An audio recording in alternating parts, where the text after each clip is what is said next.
Right, good morning, ladies and gentlemen. Welcome to this, the 7th meeting in 2013 of the Economy, Energy and Tourism Committee. Can I remind everyone, please turn off their mobile phones and other electrical devices. We have apologies this morning from Dennis Robertson, and I'd like to welcome Joan McAlpin here as a substitute. And we also have apologies from David Torrance, who is running late, but hopes to join us shortly. Right, we have a very busy agenda this morning. Item 1 is the continuation of our inquiry into underemployment in Scotland. So I'd like to welcome to the committee John Swinney, Cabinet Secretary for Finance, Employment and Sustainable Growth, who's joined today by Julie Bellotti from the Employability Policy Team at the Scottish Government, and Graham Roy, Deputy Director of the Office of Chief Economic Advisor. Thank you for coming along. Before we get into questions, Mr Swinney, do you want to say something by way of introduction? Yes, Kavir, if I could, I welcome the opportunity to attend the committee today to discuss the inquiry that the committee is involved in relation to underemployment. In evidence, you've heard the reasons for and the impact of underemployment, and the committee will also be aware that this is not a situation that is unique to Scotland or the United Kingdom. The issue of underemployment was highlighted in the government's economic strategy published in 2011 and recognised as a factor that we had to wrestle with as part of our approach to delivering economic recovery. Opinions vary as to the cause and the circumstances surrounding underemployment, and a wide range of viewpoints have been submitted to the committee as part of the written evidence. What all submissions tend to agree on is that levels of underemployment, as with levels of unemployment, have risen as a result of the economic downturn and are likely to remain at higher levels than we would like until the economy is back into a period of growth. And I accept that central analysis. Strong, sustained economic growth is and must continue to be the number one priority of the government. The government's economic strategy has allowed us to mobilise resources to support recovery and to prioritise our efforts to support the Scottish economy during the toughest times during the recession. We have focused our efforts on boosting public sector capital investment, direct action to tackle unemployment, particularly amongst our young people, and boosting economic confidence by encouraging private sector investment and providing security to Scottish households and businesses. The latest data shows that the Scottish economy returned to growth, with output increasing by 0.6% in the third quarter of 2012. Unemployment has continued to fall in Scotland over the October to December period, with a significant fall in youth unemployment. Combined with the encouraging news on growth in export sales, these figures demonstrate that progress is being made in delivering economic recovery. And essentially that creates the conditions in which the government will act to tackle the issue of underemployment by delivering higher levels of economic activity and growth in the Scottish economy. And despite the welcome progress that's been made, the government remains clear, as we set out in the budget bill, that more needs to be done to accelerate economic recovery by creating employment and supporting Scottish business. We retain our strong focus on capital investment to assist that recovery, and over the spending review period we will support investment of more than £10 billion in capital investment in the economy. Crucially, through reforming post-compulsory education, we will ensure that the current and future needs of employers and the economy are central to the delivery of all of our education services. The government's economic strategy and our national performance framework, which of course will be the subject of the committee's discussions with Professor Stiglitz amongst other issues today, recognises that we cannot have growth without equity, and as such a key priority of the Scottish Government must continue to be to tackle inequalities across Scotland. For example, we have noted the impact of the downturn on young people and taken rapid and unequivocal action to help more of them into employment. This includes young people with additional support needs and ensuring that all of our interventions are person-centred to support individuals back into employment. This work is vital, but it also extends from not just young people but into a wider cross-section of the country, and ensuring that the entire labour force is able to fulfil its contribution and its potential in the economy. And we've recognised that there are some difficulties with some of the equality data that is available to support us in tackling the inequality issue. Specifically in June we launched the Equality Evidence Finder, and in December we launched the Equality Evidence Strategy, which will look at how particular evidence gaps can be filled, and obviously any observations by the committee in that respect would be helpful. In conclusion, Convener, it can be argued in difficult times that underemployment is better than higher levels of unemployment. However, there is no doubt that those on low earnings levels will nevertheless be suffering financial difficulties as a result, with some groups being harder hit than others. Strong and sustained economic growth is essential to lowering levels of underemployment, and this government is doing everything within its powers to achieve this. Thank you, Cabinet Secretary. I'm sure there are a number of areas members will want to pursue in questioning. We are a little bit tight for time. I know you need to be away to the Finance Committee by 10:30, so members can bear that in mind and keep their questions as ever short and focused, and answers in a similar vein would be welcome in terms of getting through the topics in the time available. Maybe I could just start off and pick up a point you referred to about the changing nature of the employment market and this question of labour market trends. A lot of the evidence we've heard would support the view that there has been a rise in underemployment following on from the economic downturn. However, underemployment was a feature of the jobs market even before that. Is it the Scottish Government's view that high underemployment is now a permanent feature of the labour market and that it's here to stay? No, it's not.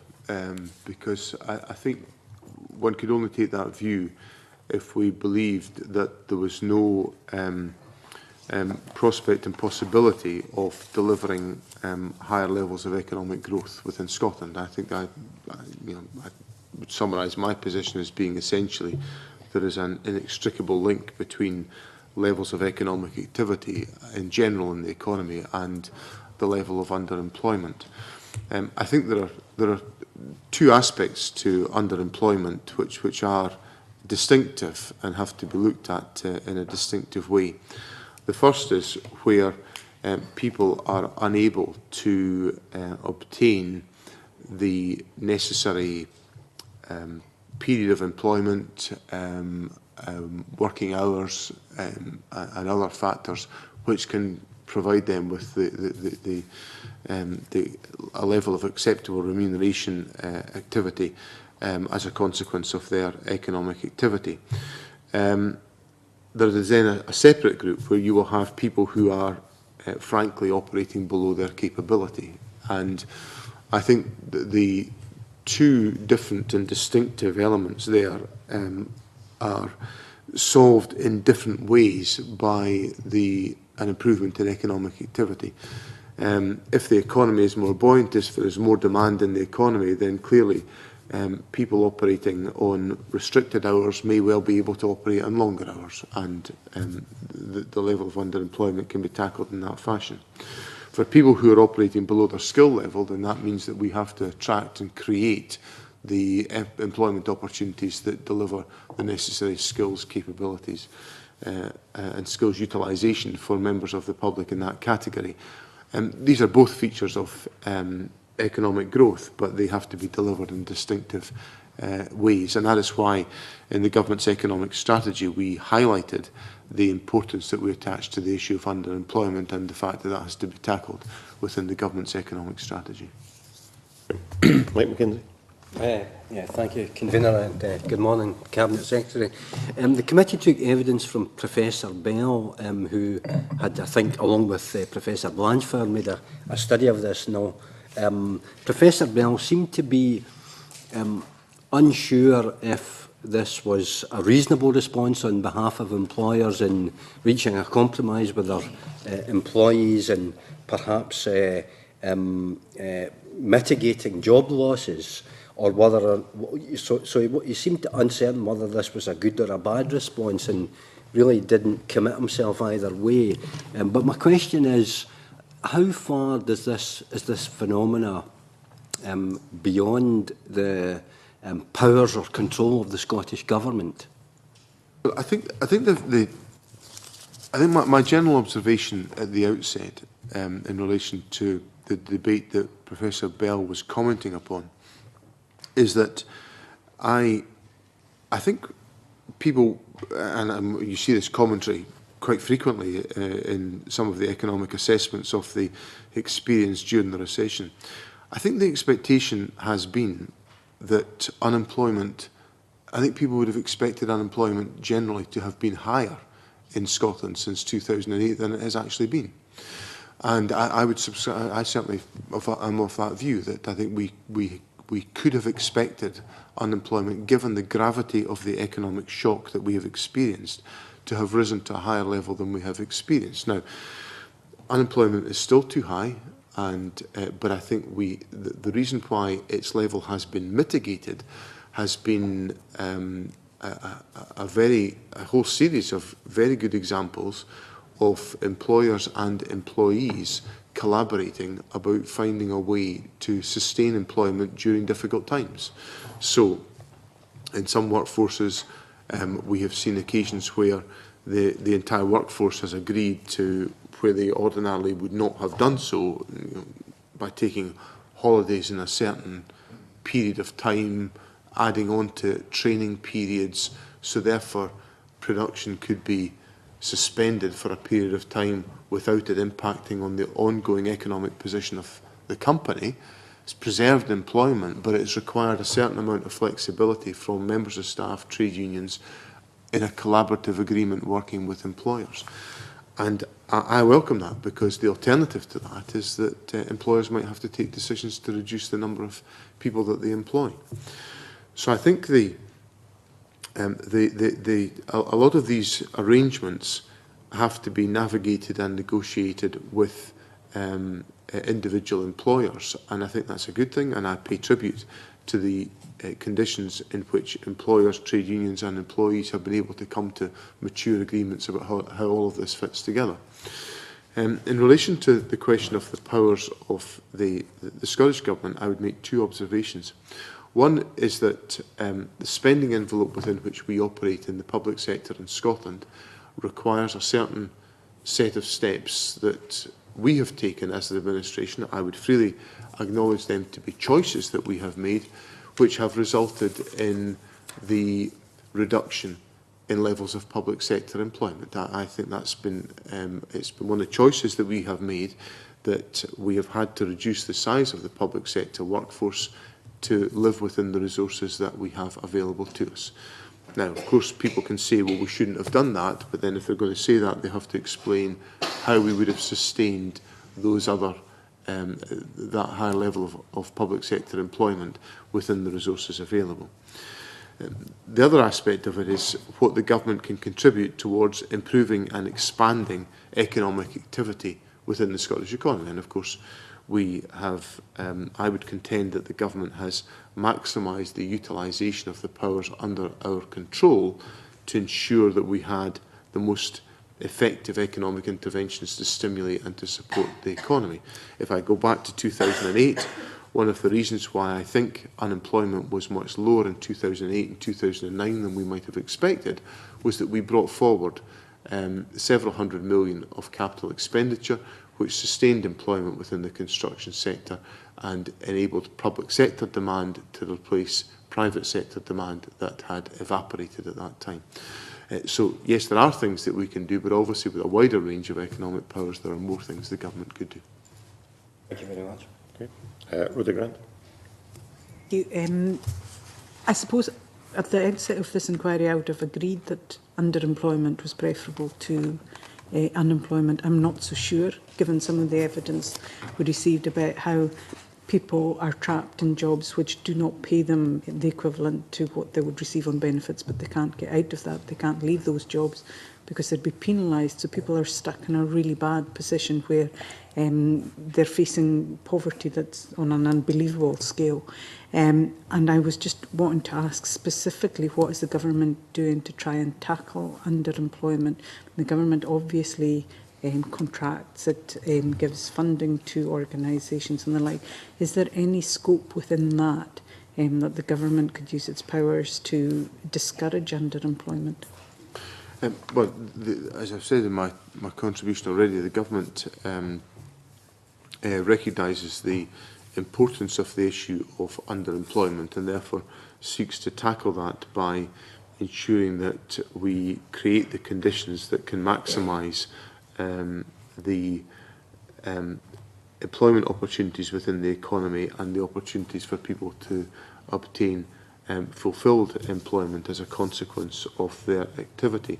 Now, of course, there is an interaction between the level of remuneration that individuals will have and the and be able to obtain, and the benefit system, and it's a crucial interaction. I would acknowledge that ensuring that our approach to employment practices and our approach to benefits handling are essentially driven by the same considerations, and in that respect, that's why I think it would be beneficial for the country to have within this Parliament control over all of these areas, so that we can manage the different issues and considerations that emerge from the interaction between employment and benefits, which is a fundamental relationship within the economy.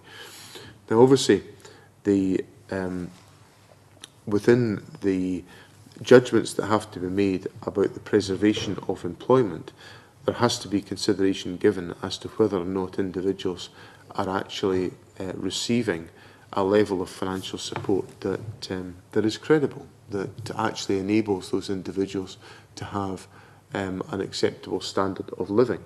And what I certainly would say is that I think it's an undesirable approach if employers put individuals into a situation where the choice that an individual has is either to remain in employment in a position worse than they would be off in benefits, because my whole view about benefits issues and the interaction with employment is that work must always pay, so there must always be a reason why somebody should stay in employment. If I can interrupt you there, and I understand what you're saying and agree, but given that the government doesn't have those powers, but they do have powers over contracts they issue and indeed the people they employ, can they not use that mechanism to outlaw things like zero hours contracts, people taking on people as if they were self-employed? The government does not utilise 0 hours contracts. But it's contractors. Is that written into contracts? I couldn't give a definitive answer as to whether it's a factor in all written contracts, but what we will expect contractors to do is to meet acceptable standards in relation to the quality and nature of remuneration that individuals will be experiencing. So we require of contractors to meet standards of approach that we consider to be acceptable in relation to the management and treatment of employees. And I come back to my central point that it is undesirable to ask employees to work in a situation where working is actually that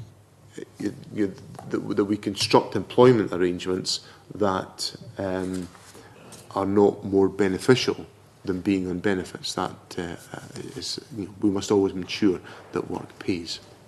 And what specifically can you do with contracting that makes that happen? What are you specifically doing? Well, we require contractors to live up to particular standards of employment practice. No 0 hours contracts. But I've already said I can't give a definitive answer as to whether that's the case in every contract. I will endeavour to provide the committee with a definitive answer on that point. But what I'm saying is that the government expects contractors to meet high standards of employment practice in all that they do. I understand that, but your idea of what might be high practice and my idea might be different. That's quite subjective. Is there specific well, of course, there's contractual terms that exist in all these contracts, that govern all sorts of different aspects. We've been through some of this territory in Parliament on many occasions before about the community benefit aspects, or about the requirements for contracts to involve the employment of a certain number of young people or apprentices, or to have particular training programmes involved. So contracts will cover a wide variety of different considerations to ensure that the character of an approach to the employment of individuals is reflected in that contractual relationship. Would it be possible, I understand you probably don't have clauses and the like to hand today, to get a flavour of those kind of clauses within contracts? I suspect I might be sending the committee an articulated lorry of contractual information. But specifically to underemployment. I'm simply making the point that, you know, if the committee, I think it's maybe better if we look at it this way, that if the committee can provide us with evidence that zero contract hours are being taken forward by contractors acting on behalf of the government, then we will provide a response to that. That might be the best way to proceed with that particular question. I disagree. I think the government should maybe impose on contractors that kind of... Well, I'll endeavour to find what information I can for the committee. Thank you. I think Alison Johnson wants to come in on this point. Yes, if I could.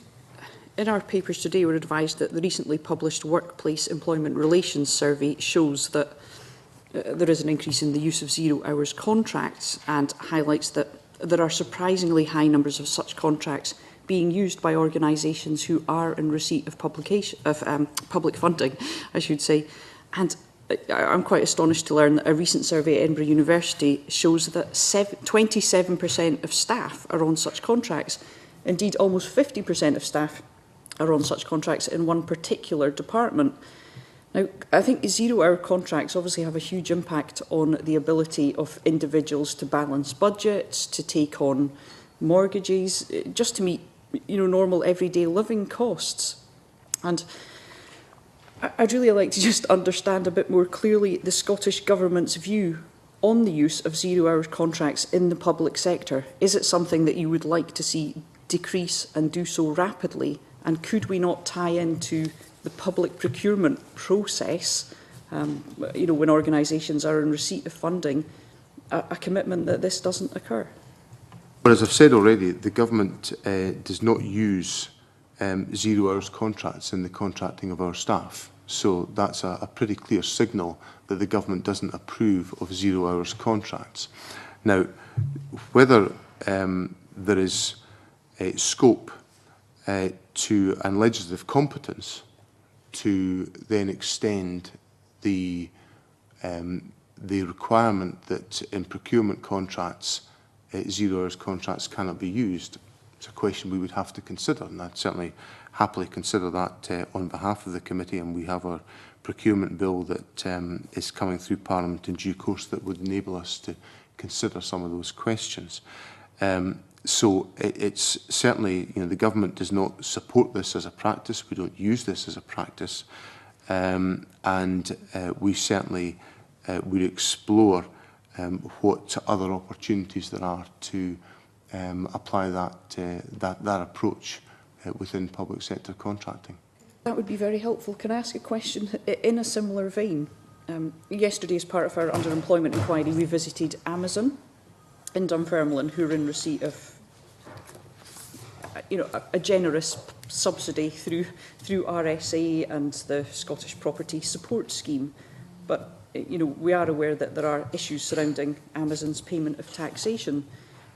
Is there any scope for Scottish Enterprise to look at the award of such funding and to tie in criteria to that, you know, it must be a company who is abiding by taxation?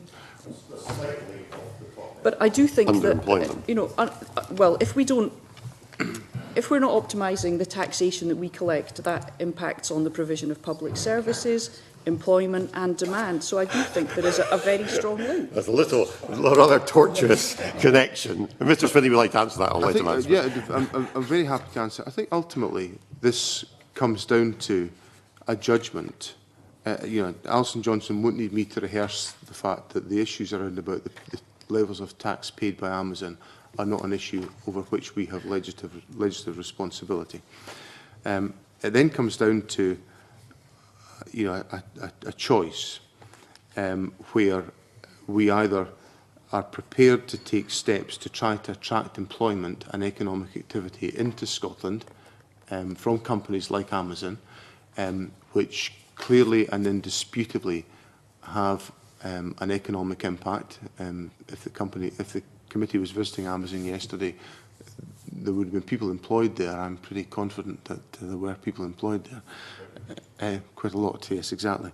So it's a judgment about whether or not we want to, given the challenge that we have on unemployment, given the fact that there's clearly an economic opportunity that Amazon are responding to, because I'm sure there are people in this room that perhaps use Amazon services, that we either attract that opportunity, we put conditions on clearly the level of grant support that would be given, and I've answered the convener's questions before on this in the Parliamentary Chamber, that grant support is not paid without conditions being fulfilled, and that is all monitored. And but the issue of then linking that to the taxation arrangements would not be something for which I could enforce the position as a consequence.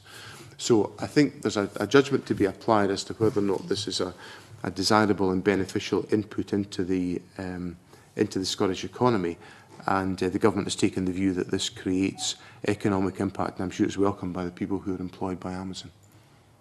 Chick Brodie. Morning, Cabinet Secretary. Mr. Maloney, Mr. Roy. I wonder, Cabinet Secretary, if I can refer back to evidence that we had from the Department of Work and Pensions, which was slightly less than knowledgeable about what is actually going on. I know that the government has done a lot of work in terms of trying to stimulate and successfully stimulating employment. But there seems to be a disconnect in Job Centre Plus and the, once again, highlighted work programme. Has there ever been any discussion between the Scottish Government and the Westminster Government about the Scottish Government having responsibility in some form for Job Centre Plus? Yes, there has been, and you know, I personally have had discussions with certainly Chris Grayling when he was the Employment Minister, and I can't quite recall off the top of my head if I personally have had discussions with Ian Duncan Smith on the subject, but certainly other ministers have. And the United Kingdom Government has made its position clear that it would not be devolving responsibility for Job Centre Plus to the Scottish Government. Having said that, the United Kingdom Government has made very clear to us that they want to operate in a collaborative fashion around the delivery of services to in the whole area of what one would call the employment journey. We're obviously involved in that in parts, local authorities involved in that, the DWP and Job Centre Plus are clearly involved in that. One of the issues that has concerned me has been the degree to which all of the interventions are properly and effectively integrated and compatible, and that they don't duplicate resources that are available or duplicate provision, or that all of that integrated, all of that provision delivers maximum value for money, given the fact that different elements are provided by different organisations. In an attempt to try to streamline that, we have established what's called the Scottish Employability Forum, which is involves the United Kingdom Government, the Scottish Government and local government in Scotland. It also has private sector and third sector members of the forum. And its purpose is essentially to, and this is a forum that I attend, the Secretary of State for Scotland attends, and the relevant spokesperson from COSLA, Councillor Harry McGuigan, attends. And the purpose of it is essentially to deliver a more streamlined service so that members of the public, when they need employability support, are not getting passed from pillar to post, that they're accessing a streamlined service. Does that exist today? I don't think it does. And that's a job of work to try to streamline that across the different bodies that are involved so that individuals get the person-centred support that they require through that journey into employment and training. I'm concentrating on trying to ensure that the information that the forum looks at addresses that particular point. And our first session was just a few weeks ago, and we've asked a group led by Professor Alan McGregor, who I think will be familiar to many of the committee members, who's a long-standing specialist in the whole area of training and employment, to explore and challenge the any lack of cohesion in the provision of services, and to provide that information to the forum so that we may resolve that in the interests of members of the public. Thank you for that. In fact, answered my second question, so I'll go into question 2A. Just in terms of connection, one of the discussions we had was with regard to graduate employment. Now, given that we have a fairly succinct, cohesive economic strategy straddling 5 or 6 main sectors, if you look at particularly the energy sector, where there's a suggestion that we will need 60,000 additional employees. I mean, are we doing enough in the school environment to make or encourage students to pursue courses that will eventually line up with the economic strategy? I think what I'd say to Mr Brodie is that we have to make sure that that is the case, and not just for the school sector, but for the higher and further education sectors. I think, for far too long, we've had a disconnect between the aspirations of the business community in terms of where they see future growth coming within the economy, and the planning assumptions of our education community as to how we should be, where the emphasis should lie. The fact that we've got significant shortages, skill shortages in the engineering sector now, with the upsurge of activity in oil and gas and renewables, and it's taken us time to fill that, is an indication that clearly this has not worked effectively for some considerable time. That's what the post-16 reforms are all about. It's what Curriculum for Excellence is all about. It's what the modernisation of the career service is all about, to ensure that we have the appropriate support in place to enable young people to be prepared for the world of work. And that dominates our thinking of our strategy in this area, that the education service must be clearly aligned with enabling young people to be ready for the world of work. Can I just follow on, because one of the questions I've raised before is, I know and there is a lot going on in terms of encouraging young people into work. I'm just wondering, that's filling the front end of the pipeline. If we go, and please don't take this as ageism, although I suppose I can talk with some authority on that, the back end of the pipeline, should we be encouraging to take people out of the workforce, encouraging early retirement? I know that will depend on pensions and things like that, but actually looking at how we take people out the pipeline to do other constructive work in society, training and retraining, or passing on their experience to bringing younger people into work. We seem to be, understandably, focusing on how we feed the pipeline. But I think that's a very difficult area for government to get involved in, other than in its own workforce, where clearly we wrestle with these questions about the balance of expertise within the workforce, the balance of experience, and the balance of capability in fulfilling all the requirements that are necessary in the government workforce. But I think for us to extend a role for the government into private sector organisations, to insist upon a framework around that, I think that would be very difficult for us to pursue. But what I would say, and I've made this point to, I think, the Equal Opportunities Committee, I think we've got to have a broader view about what contribution individuals can make to our society, rather than just what do they do during their working life, because for many people, concluding their working life, some people conclude their working life when they're not that terribly much older than me, when they've which is an awful thought, because they've joined a particular profession that enables them to retire at a given point. That cannot be the end of the story. There's obviously much more contribution can be made by these individuals to our society through a wide variety of different mechanisms, of which volunteering would be another, a very good example, and there'll be a myriad of other examples that can be pursued. So, but I think that would be difficult territory for the government to get into. Yep. Follow-up from Marco Biaggi.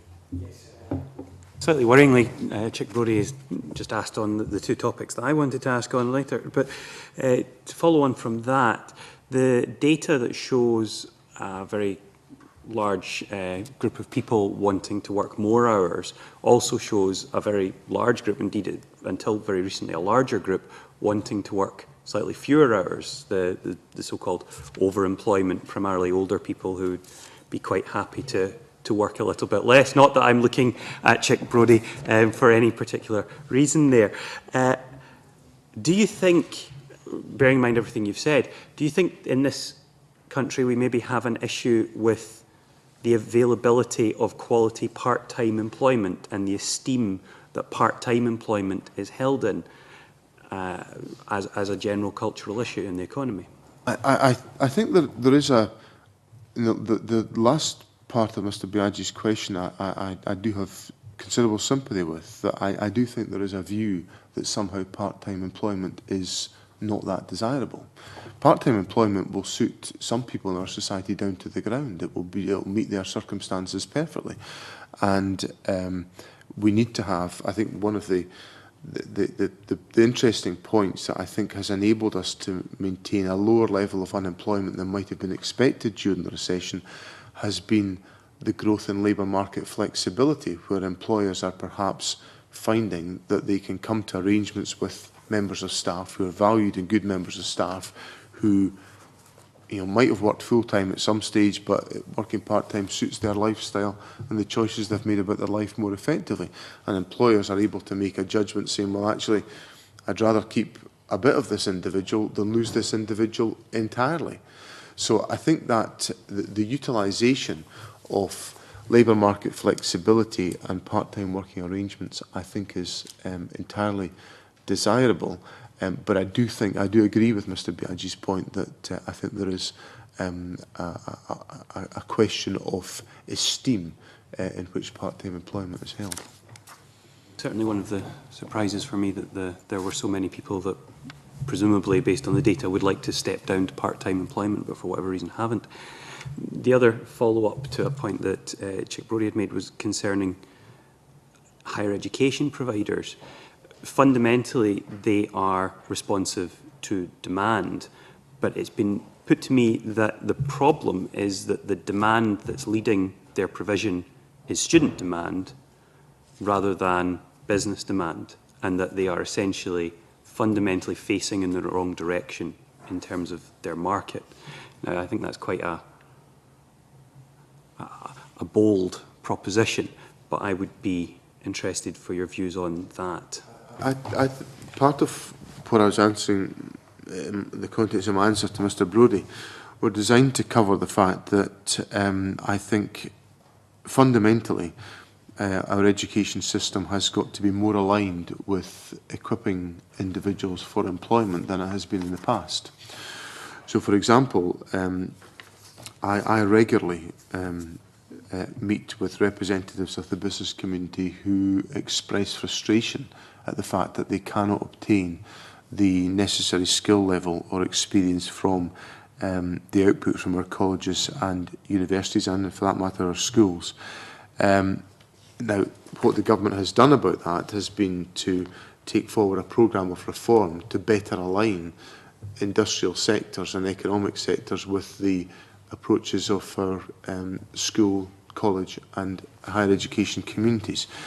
The industry leadership groups in Scotland, which are they're not representative bodies, they are indicative bodies of individual sectors. We have them across a whole range of different sectors facilitated by Scottish Enterprise. And one of the points I have made to the chairs of the industry leadership groups is the extent to which we need industry to articulate more effectively its likely perspective on demand and skill requirement in the years to come.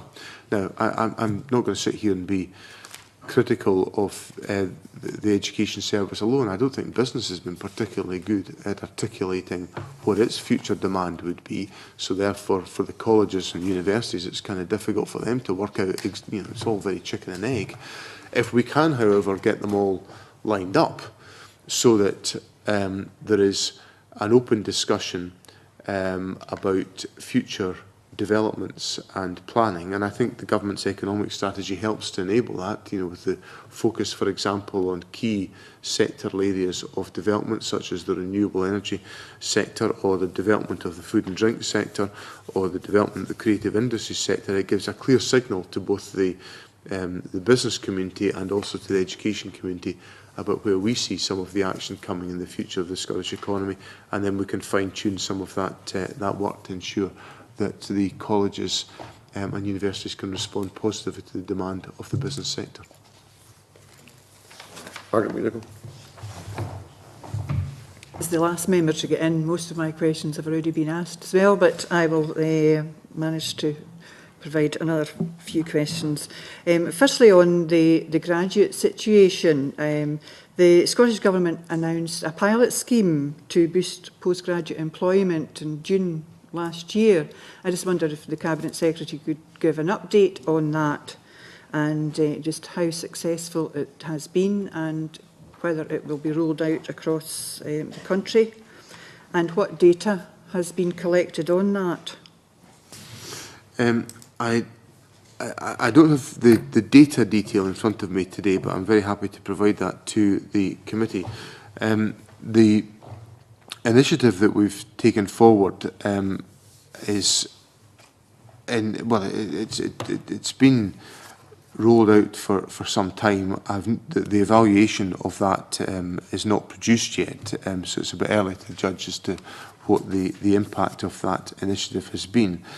I do think it fits into a general concern, which is in the sort of second half of the underemployment debate that I referred to in my response to convener's first question this morning, which is about ensuring that individuals are operating at the level that their skill would suggest they should be able to. And I think we clearly have a number of challenges and issues about the way in which people who will have a higher level of skill than the type of employment they're actually undertaking in our society.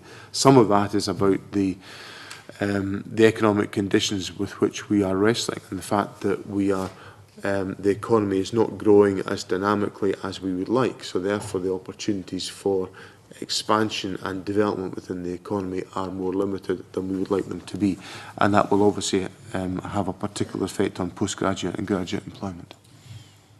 Certainly, just as an example, I was talking to a young man earlier this week who has a degree in chemistry, and he hasn't been able to find work, and and that's in 4 years. He's got a job working in a petrol station, which is, it's not acceptable as well. If I could just, I think that's the type of example that I'm talking about. Yeah. That clearly there are individuals with capabilities that are beyond, in excess of the type of job that they're undertaking, yeah. And part of the challenge, and that's I think the only substantive answer I can really give to Mrs. McDougall on that point is the fact that a lot of the creation of those opportunities that will fulfil that young man's ambitions will come from wider economic growth within the economy. Now, knowing the area that Mrs. McDougall represents, a major firm like GlaxoSmithKline expanding in the Irvine area is an example of where the government can use its good offices to work with the company to respond to their aspirations for growth and we can support them as partners in that process, which may well open up opportunities that the young man may be interested. But I just use that as a, there are ways in which we can purposefully use our intervention to try to create new opportunities where we can. As this young man is now 26, he comes out with these, modern apprenticeships and all the other sort of plans. So, yes, hopefully something can be created. Just going back to the zero-hour contracts, where there is a rise across the board, but particularly amongst the public sector employers. And according to Women in Enterprise Scotland, twice as many women as men work in the public sector. So does the Cabinet Secretary consider that zero-hour contracts in the public sector are reinforcing the economy gender imbalance? I think I'd come back to my point that I don't find 0 hours contracts desirable. So that's the starting point on all of that answer. As to whether or not they reinforce the gender imbalance within the economy, I'm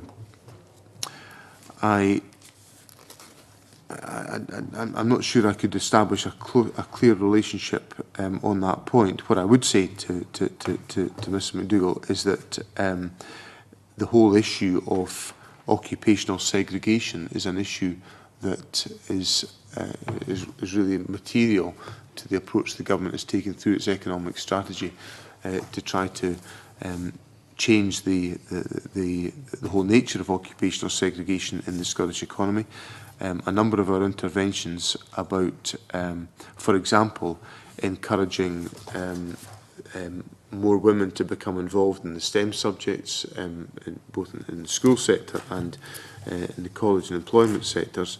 And the focus that came out of the Women's Employment Summit on the CareerWise initiative, which is designed to tackle many of these aspects, is are important foundations of our approach to tackling occupational segregation, which we think is a major issue within the Scottish labour market.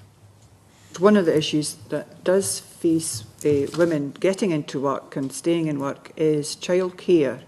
And I know there has been some progress made in that, but is there anything more that the Scottish Government can do to support and subsidise childcare to get women back into work? Well, the Government is moving through legislative provision later this year to expand the number of hours that childcare will be available from 475 hours to 600 hours for all 3- and 4-year-olds and looked after 2-year-olds, and that provision will come into force in 2014-15. So that's one example of where we are taking forward the expansion of provision to enable more individuals to be able to enter the labour market. I think also the other part of that is that the point that Mr Biaggi raised about part-time employment, that is the childcare issue is an example of how we need to ensure that we have the right approach to labour market practices to create the employment opportunities that individuals will be able to take forward, given the balance that has to be struck with childcare responsibilities that will affect the judgments of a very wide cross-section of women re-entering the labour market. If I could just continue on the entrepreneurial side, more women are certainly interested in taking that up. What can the government do to encourage more women into that? Because it is an option for them. One of the points that emerged from the Women's Employment Summit was a focus on exactly this point, and Professor Sarah Carter of the Hunter Foundation has been leading a series of discussions about women and enterprise and the formulation of greater activity to support this development. I attended the first of those sessions in Glasgow some months ago, and I intend to participate in the further discussions that take forward. Indeed, I discussed these issues with Professor Carter and a couple of the participants in that process just last night, actually, at an event. I think the enterprise is a bit like the labour market, frankly, that there is a gender segregation issue about women being involved in enterprise just as much as there is in the labour market. And we have some very good and strong examples of women who've been able to emerge into the world of enterprise, and obviously the government wishes to support that. Just last week I was making some awards through the government's Edge Fund, which is to support new entrepreneurs, and it was quite striking the number of women who were involved in that and who were recipients of awards on that occasion. And we are seeing through a number of different enterprise initiatives, principally the Entrepreneurial Spark initiative, which has emerged in, well, now emerged in Glasgow and established its second premise in Dundonald in Ayrshire, and has now established its third facility at the Napier University here in the city of Edinburgh. That there is a very strong level of women's participation in new enterprise creation, and clearly that's something the government will wish to support and acknowledge. I do expect the focused work that Professor Carter is taking forward will give rise to further recommendations to the government as to what actions we can take, and obviously we'll await that material with interest. Okay, thanks. Just one more question on the involvement in the voluntary sector and social enterprise, because obviously we are depending on the voluntary sector and looking at establishing more social enterprise companies. What more can be done to encourage that balance and interaction with the unemployed and these organisations? I think this is a very important area, because I think in a couple of respects. Firstly, I've made it very clear that it's part of the government's policy agenda, and certainly my own personal ambitions, to encourage the growth of a greater social enterprise sector within Scotland. I think we are seeing the fruits of the foundation work that we put in place in our first term in office, in terms of creating the investment vehicles that enable people to commit to a social enterprise. And I think that is welcome. The second reason I think it's important is that I think it's important that we broaden the nature of the business base in Scotland, so that we have some privately owned companies, we have some shareholder companies, we have some mutual companies, we have some cooperatives, we have social enterprises into the bargain. And the more breadth there is to the business structures we have within the economy, I think the healthier our economy will be. The focus of the work on social enterprise takes a number of forms. Some of it is about supporting organisations to expand and take on greater responsibility in the delivery of public services, which is a key part of the public sector reform agenda. And some other, it also supports the sustainability of those social enterprises, because they are not dependent on grant funding, they are essentially earning revenue. There will also be a very close relationship between the social enterprise sector and the creation of employment opportunities for individuals with disadvantages. I saw a very good example of this in my own constituency just a couple of weeks ago, where a social enterprise called Giraffe, which already has an excellent cafe in South Street in Perth, has just, rather interestingly taken over redundant public toilets at the bus station in Perth, which were unsightly and totally undesirable, and have created an absolutely fantastic cafe facility right beside the bus station, and are creating employment opportunities for young people with some vulnerabilities and challenges.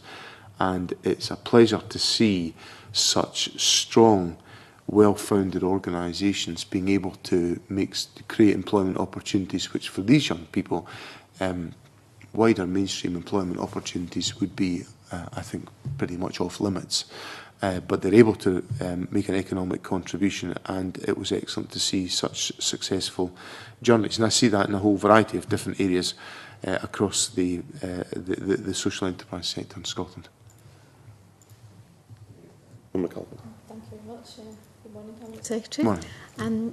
Ordinarily, a rise in self-employment would be regarded as a good thing, but evidence to the committee suggested that this phenomenon of underemployment is also a characteristic of self-employment as well. So I understand also that the committee wasn't particularly satisfied with the DWP's evidence submitted on self-employed notified vacancies. What evidence does the Scottish Government have on self-employment and the balance between good and bad, if you like, in that particular sector? The latest statistics, and I'll correct this afterwards if I don't get it quite right, but I just can't quite find the number in front of me at this stage. But my recollection is that the latest figures show that the number of registered businesses in Scotland increased by 9% in the last data. I'm pretty sure that's the correct number, but I will correct that if I need to. Now, as Joe McAlpin will be familiar, a vast proportion of the business network of Scotland is actually made up of self-employed individuals. So there must be a rise of It's a 9.9% actually. The total number of private enterprises in Scotland rose by 9.9% as at March 2012 to 341,360. Now, there will be, in analysing those figures, there will be a large number of self-employed individuals within that category, and I think it's inevitable that some of that is a product of the economic difficulties that we have had, the challenge over employment, and the wrestling with the implications of the recession. Now, we could look at that and say, well, that's all terribly bad news. I happen to think that more people actually getting into business, creating a platform for them to be able to create a sustainable business and a sustainable living is to be welcomed. We have to explore whether or not all of those business ventures are providing all of that economic security and sustainability for individuals. But as I think we all appreciate, establishing a business and getting a business to develop takes time and takes a great deal of commitment. So I think there is I think that's a trend which is welcome. It's a trend that demonstrates that in these times of difficulty, people are turning to enterprise. And I think we should embrace that, particularly given the fact that there are a whole number of other good examples in the country. I've mentioned Entrepreneurial Spark already this morning, where there's a much greater focus on setting up in business, creating new business ventures, and as a consequence contributing towards improving the economic health of the country. So on the whole, I think it's a welcome trend. Sure. Does the Scottish Government have the analytical capacity to respond properly to things like that, or are you dependent on London departments feeding you the information, and perhaps the information that they're feeding you isn't of such a high quality that you can respond to it in the way that you would like? These are the statistics that I've quoted to Joe McAlpine are Scottish Government statistics, and the material that we obtain in the labour market is, statistics that are disaggregated at Scotland level. So I think on these questions, I think the statistical base is pretty good for us to be able to consider some of these questions. But obviously, we are constantly, but as time goes on, we find new questions and new issues to explore. So we're constantly challenging whether the statistical base is there to give us all the answers that we require. Just lastly, do you have any evidence that in these statistics that employers might be moving people onto self-employed contracts? I don't think there's any evidence I could point to from the statistics. Obviously, within that, 9.9% increase in the number of private enterprises in Scotland will certainly be suggesting that, well, obviously there are clearly more people that are involved in private enterprises or have created private enterprises. So there will be, I'm quite sure there'll be some implications of changes in employment practice resulting in fueling some of these figures. Thank you. Can I maybe ask, I suspect this might be the final question, an area we've only touched on briefly so far is the whole question of skills and training, because what's come out of the evidence we've heard so far is that where people are underemployed, perhaps they're working fewer hours or working part-time when they'd rather be working full-time, there is an opportunity for them to increase their skills by accessing part-time courses. And yet the number of part-time courses at colleges has been reducing as a consequence of budget cuts. Do you think more can be done to encourage colleges to offer part-time courses to help fill that gap where people are underemployed?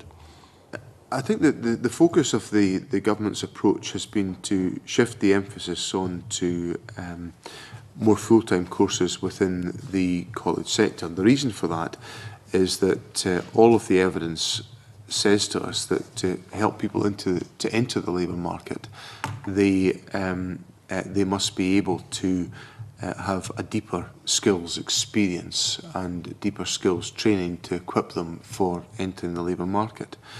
I think in responding to the convener's question, I would also point out the importance of employer involvement in all of this, that employers have a responsibility also to train and to support the development of their staff.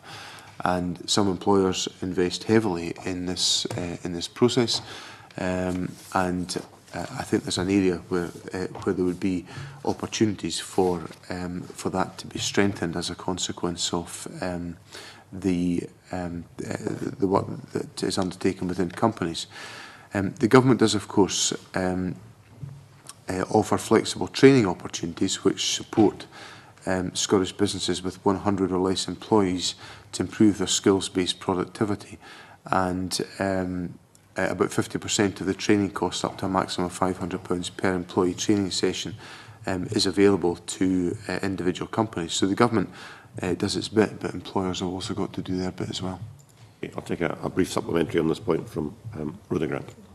Just on this point, some of the evidence we received, and I suppose the case quoted by Margaret McDougall earlier about the person who had a chemistry degree but was working in a petrol station, that employer is not really going to buy into keeping that person's skills up to date, because that is not going to benefit them. If that person is employed at the level they should be employed, they won't be employed working in a petrol station.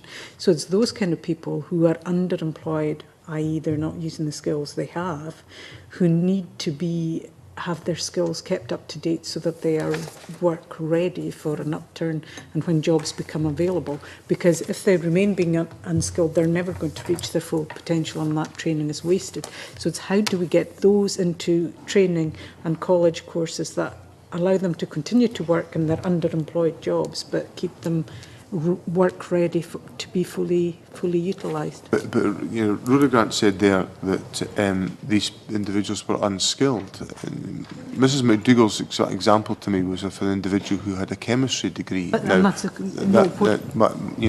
my point in all of that, in my response to Mrs McDougall, has been concentrated on the importance of ensuring that individuals are able to access credible employment opportunities within the labour market, which will arise out of please just hold on a second, which will arise out of improving the economic opportunities that exist within the country. So the focus of the government's intervention is to support and encourage economic opportunities which will enable individuals who have been already trained and skilled by the education service to be able to take forward to find meaningful employment opportunities. And you've totally misunderstood my question. My question is exactly those people who have already been trained and skilled, who are working in a situation where they are now not utilising their skills. We need to keep those skills up to date, but that employer will not do that because that won't benefit them. However, how do we get colleges to provide the places that allow those people to keep their skills up to date while being underemployed, so that when they have the opportunity, they can take that opportunity. If they become unskilled over a period of time, they're not going to be able to use the skills that they had previously. Well, the government makes provision, for example, for individual learning accounts, which enable individuals to take control of those issues for themselves, and provides financial support to the individuals to develop additional learning opportunities as they see fit. So it's, you know, there are a wide range of provisions put in place to try to ensure that people can maintain and develop their skills through a range of different interventions the government provides. Can you remind me what's available under an individual learning account? Well, there's the individuals, there was a demand-led source of funding providing up to £200 per year towards the cost of learning. The funding can be used to provide a wide range of courses and supports individuals to improve their skills, gain qualifications and be better placed to get into or to stay in employment. Do you think that would be an adequate amount of money to keep a chemist skilled while working in a petrol station? Well, we spend, the individual learning account spend in 2011-12 was £10.267 million. 54,000 people were receiving an individual learning account in 2011-12, so there's clearly a very large level of uptake of the services that are provided. Do you think it's adequate to provide the kind of support we're looking at? Well, can I gently point out to Rhoda Grant that the individual will have already received a financial support in relation to, I don't know all the details of the example that Mrs McDougall cites, but if the gentleman is aged 26, I'm not sure what arrangement within the education, what stage in the education system he was at when tuition fees were in place in Scotland. But now that tuition fees are abolished, he will have had financial support to provide that higher education. And the government can provide financial support like that. It provides additional support through individual learning accounts. I think we can only provide a reasonable range of different opportunities to try to meet the circumstances of individuals, at the same time as trying to create and to boost the scale of economic activity within the Scottish economy to meet the expectations and the needs of individuals. Right. In view of the clock, I think we'd better call a halt there. Thank you, Mr Swinney. Thank you to your officials for coming along, helping us with our evidence. I think that's our final evidence session on underemployment, and we'll be moving now to preparing our report, which I'm sure the Scottish Government will be interested in seeing in due course. And at this point, I think we'll have a short suspension to allow a changeover.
Right, if we can reconvene. Item 2 on the agenda is a continuation of our evidence taking on the Scottish Government's report on proposals and policies 2. I'd like to welcome our panel of witnesses this morning. Starting from my left, we have Dr. Mark Williams, who's Environmental Regulation and Climate Change Manager at Scottish Water. Rupert Steele, Director of Regulation, Scottish Power. We have Andy MacDonald, Director of Renewable Energy and Low Carbon Technology at Scottish Enterprise. Rob MacDonald, Managing Director of Regulation and Strategy at SSE. And Callum Davidson, Director of Energy and Low Carbon at Highlands and Islands Enterprise. Welcome to you all. Thank you for coming along. Before we get into questions, would anybody like to say anything by way of a brief introduction? I'll just go into questions. Okay. Thank you. Can I maybe start by asking a question around the area of fuel poverty? As you know, the Scottish Government has a target to eliminate fuel poverty in Scotland as far as possible by 2016. There are various proposals within RPP2 in relation to that, how we reduce carbon emissions and also improve on fuel poverty. We've seen this morning Centrica announce a large level of profits in relation to gas supply. Maybe I could ask the representatives here from Scottish Power and SSE, how do you think it helps the government meet its fuel poverty targets when energy companies are posting very high profits which are paid for by their customers? Thank you for that starting question. I think it's not for me to go into the detail of Centrica's results. Clearly, Scottish Gas aren't here, and it's difficult for me to answer for them. I haven't seen Scottish Power's forthcoming results, but I would imagine they will be posting healthy profits. What I was going to try and elaborate was the thought that profits exist primarily to remunerate investment and risk, and where companies are investing a lot of money, the accounting term for the return on that investment is profit. That's what accountants call return on investment.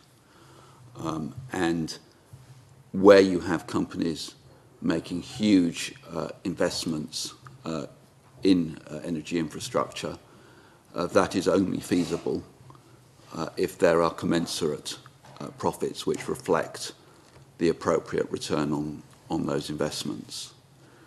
In the case of Scottish Power, roughly 42% of Iberdrola's global investment is now scheduled to come to the United Kingdom. In fact, we generate significantly less than 42% of Iberdrola's profits, and that reflects the importance of the United Kingdom as a location for investment. So I don't think that profit is something that you can do without, given the need to invest in energy infrastructure. Mr. MacDonald? I think the key point from my perspective is that if we look at industry at an industry level and the path of prices of electricity and gas over the last few years, we have undeniably seen substantial increases. But in terms of electricity prices, around 2/3 of that increase has been driven by wholesale international gas prices. And I think, therefore, to bring the debate back to RPP2 and the climate targets and all those sorts of things, I think what that underlines for me is the importance that we invest in low carbon technologies so we kind of get off this treadmill of being reliant on volatile international gas prices. That's the important point, I think. I entirely understand the point you make, but a major driver of fuel poverty is high energy costs. An element of that high energy costs is the level of profit that energy companies are making, and therefore it has to be a factor for consideration when we're looking at RPP2 and the outcomes. I'll bring in Marco Biaggi. To go back to our PP2, as was stated, one of the important points in the document is the money that has to be found for energy efficiency measures, which will assist in the alleviation of fuel poverty as well as achieving our carbon targets. I noticed something in the, well, firstly, do you think that Scotland is in a good position to receive an adequate share of UK-wide funding streams at the moment through Green Deal, ECO and so on? And more specifically, I saw in the Scottish Power submission a statement indeed that we were, because of the National Retrofit Programme and similar funding having been withdrawn in England, and I would be very grateful if Scottish Power could elaborate on that in an answer. Maybe let Rupert get some thinking time and step in for the second part of the question. You asked how Scotland plays. Can we be confident of taking a proportionate share? Yes. I think the document clearly sets out an ambition, I forget the exact wording, but to make Scotland the most attractive place in Britain for investment in energy efficiency. I think it's an excellent aim, very laudable, and I think there's no reason why we can't achieve that. One point I would make, however, that I would urge the committee to reflect on, there are a couple of areas in which Scotland lags behind England and Wales, particularly in the context of the planning system. Solid wall insulation, for example, is not counted as a permitted development in Scotland, and similarly air source heat pumps have to go through a much tougher planning regime in Scotland than they do in England and Wales. And in both, and the contrast is really quite stark. We've had examples of customers in Scotland who've given up on installing air source heat pumps because they have to go through the planning system. It's much easier in England and Wales. And I would commend to the committee that we reflect on that. But the overall ambition we're very supportive of, and there's no reason why Scotland can't attract a proportionate, commensurate share of the overall spend. I think the remark in our submission was simply a reflection of the fact that the government funded Warmfront project in England and Wales has come to the end of its funding, and I believe that the Scottish Government has still got a budget for it. It wasn't anything more than a reflection of differing budgetary decisions in Westminster and here. And do you consider that Scotland will be able to count on a sufficient proportion of the UK-wide schemes to be able to deliver on the energy efficiency targets? I mean, the ECO energy efficiency scheme is a testing scheme to deliver. There is no doubt about that. We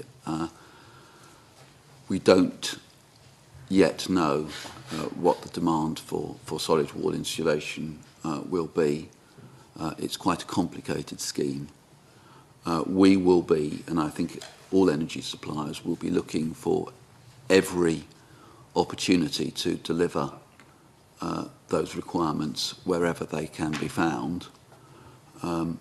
Clearly Scotland has a lot of solid wall properties and therefore will be an attractive place to look. But to be honest, we will be trying to deliver wherever we can. We would love to deliver a very substantial proportion in Scotland, but it will just depend on demand and what's available. McKinsey. Thank you, Convener.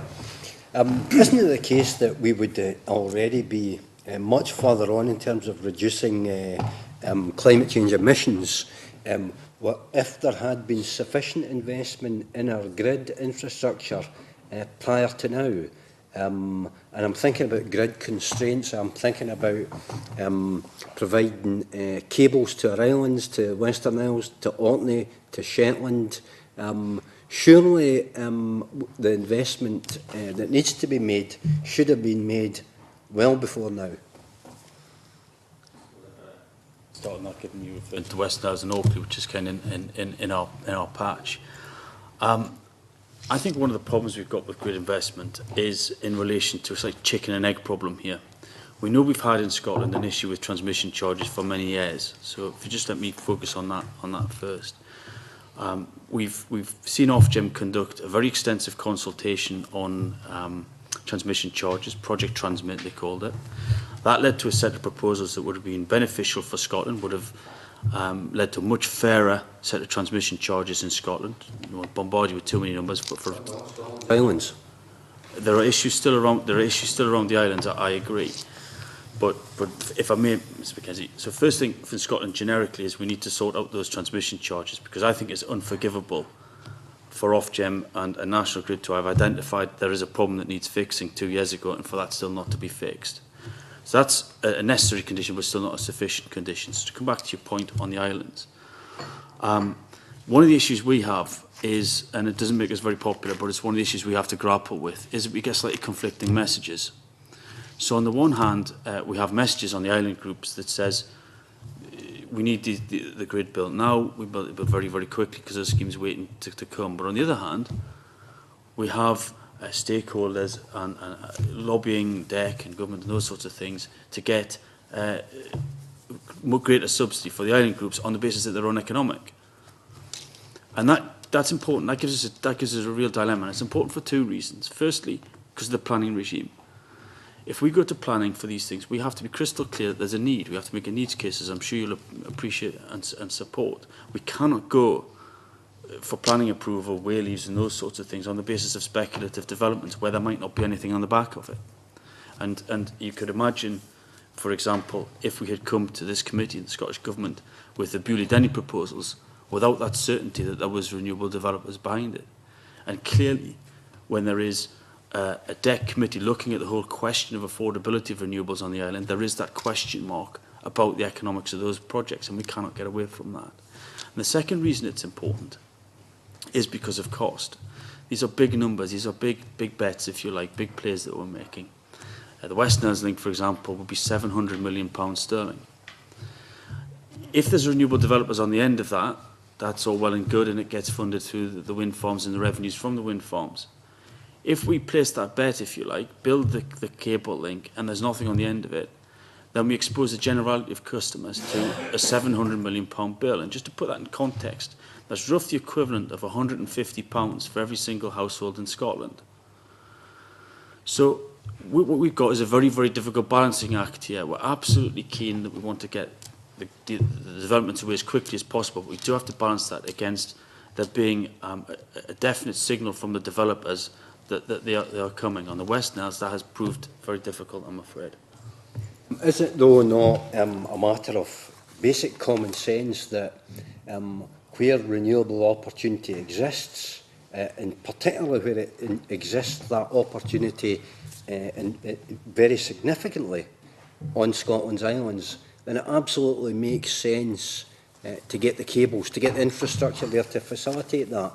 And if what you're describing, this Gordian knot that we have at present, could I put it to you that this knot, if it exists, has been tied by the UK government, and would you urge them to untie it as quickly as possible so that we can get on and realise the opportunities on Scotland's islands for the benefit of consumers, not just in Scotland, but throughout the UK?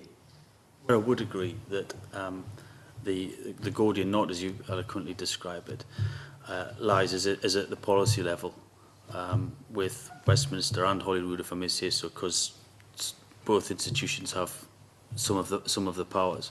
But somewhere between the Scottish Government and the UK Government, we have to get, I think, policy clarity on ROCs, on other support for renewables, and on transmission charges. That will then allow the developers to give a very clear signal. Once the developers give a very clear signal, make no mistake about this, we will crack on with that cable just as fast as is humanly possible. There's no mistake about that. But we have to have the policy clarity, the signal from the developers, and it kind of has to be done in that order. We cannot speculate. And I know that's not the answer one or two people would perhaps like me to say, but we're kind of caught in that dilemma, and I hope people will understand that. Mr. Davis. Yeah, I could just sort of add some comments to that one. we're clearly in a vicious circle just now when it comes to transmission charging and issues about islands connections.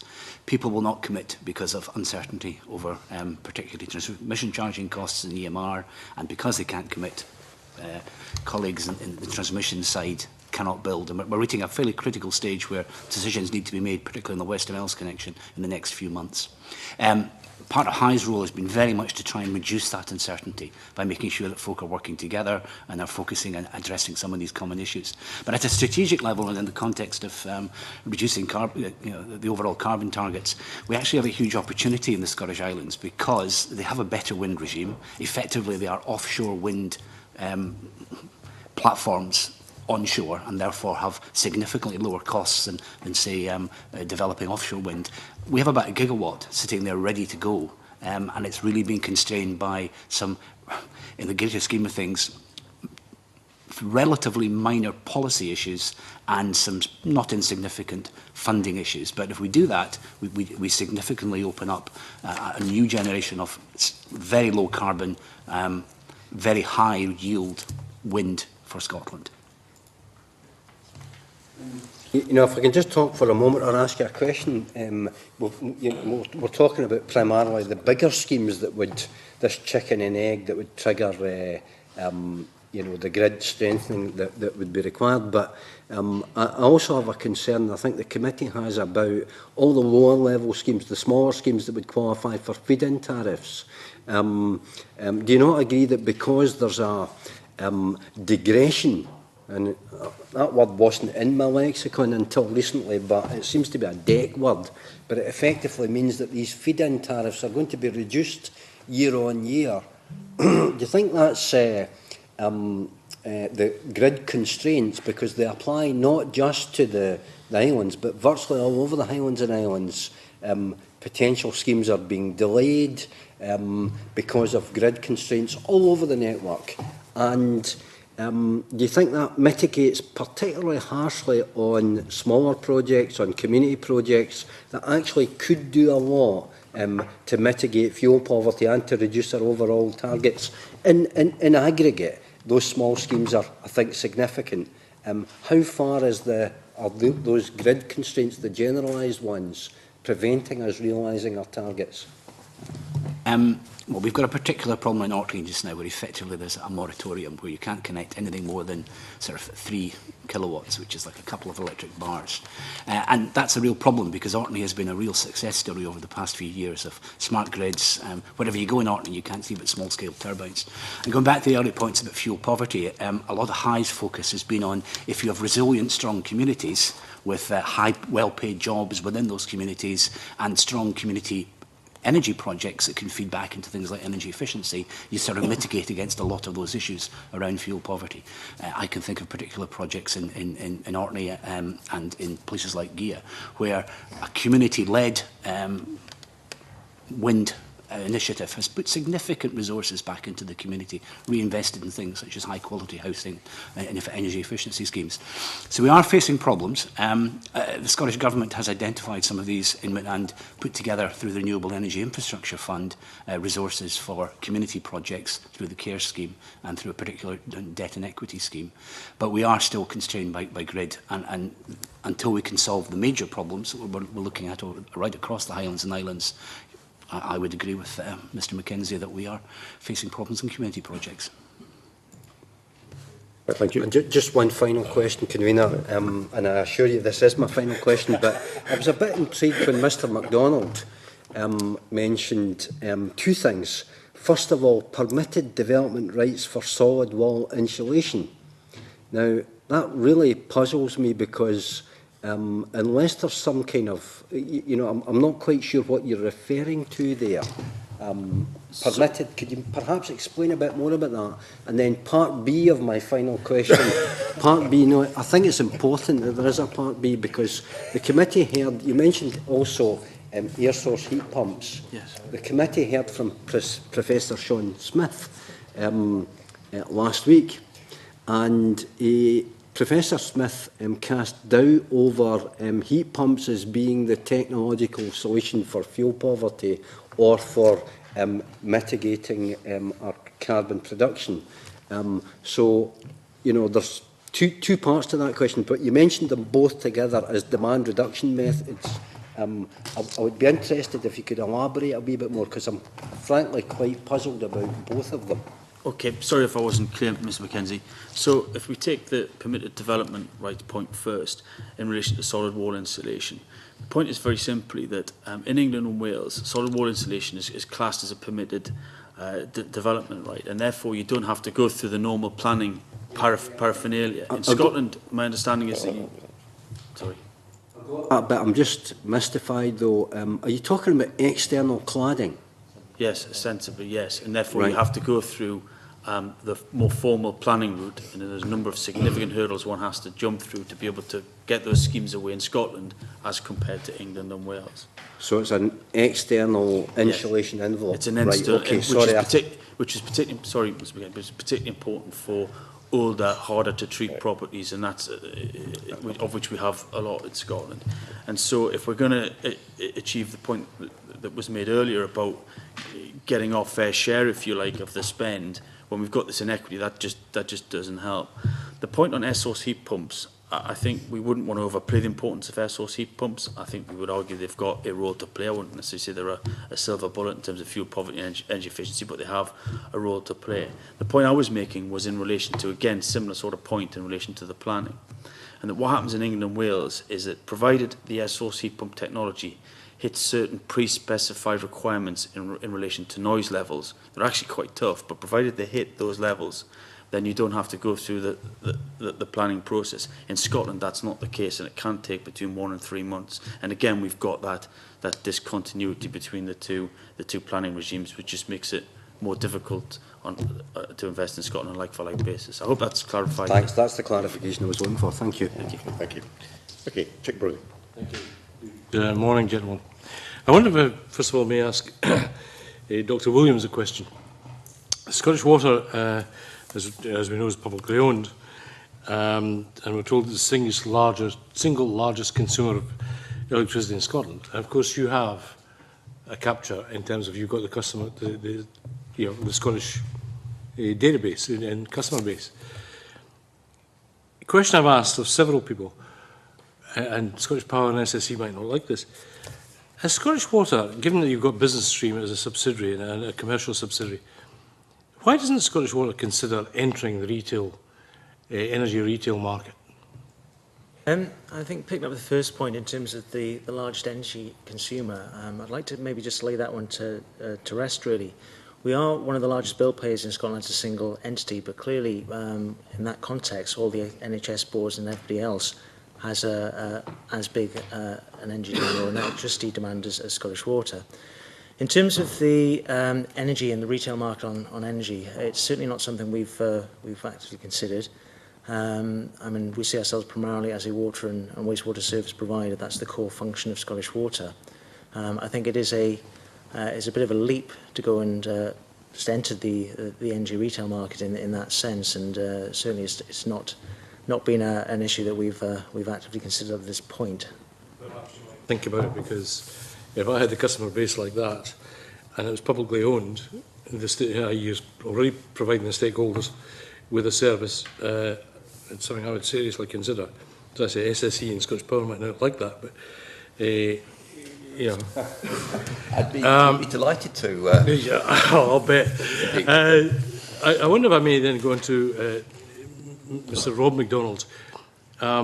Interestingly, you're in the areas of interest that we've got, that you're now supporting a new district heating system as part of a £27 million regeneration of homes in Maryhill, right?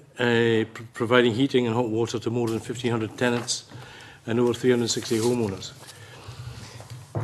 Do you see geothermal energy as a potential area of major development going forward? The reason I ask that is I've been talking to British Geological Society and also East Ayrshire Council, because of all the disused coal mines that we have there, to see what can be done in terms of providing cheap heat to areas. I mean, how do you see this developing? I think we characterise geothermal as an emerging technology. It's an interesting technology. It's quite far away from mass market deployment. So we've got an interest in that, and indeed a number of similar emerging technologies. Can I see how they develop? So I would characterise it as one to watch. Okay. And then if I may go on to the other, Mr. MacDonald. Andy, in terms of, in your submission, you talked about measures for assessing energy performance with regard to commercial properties and businesses. What discussion is taking place with local authorities and Scottish Government about assessing and how we generate more energy efficiency from public buildings, and hopefully thereby reducing government expenditure, local and national? Has there been any conversation to say we want to do this? Because just 2 weeks ago, I was privy to see an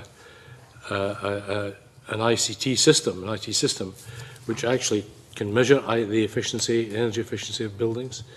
And of course, the secret of that, of course, is how do we then take that into the domestic marketplace? But what conversation has been taking place with government to assess energy efficiency?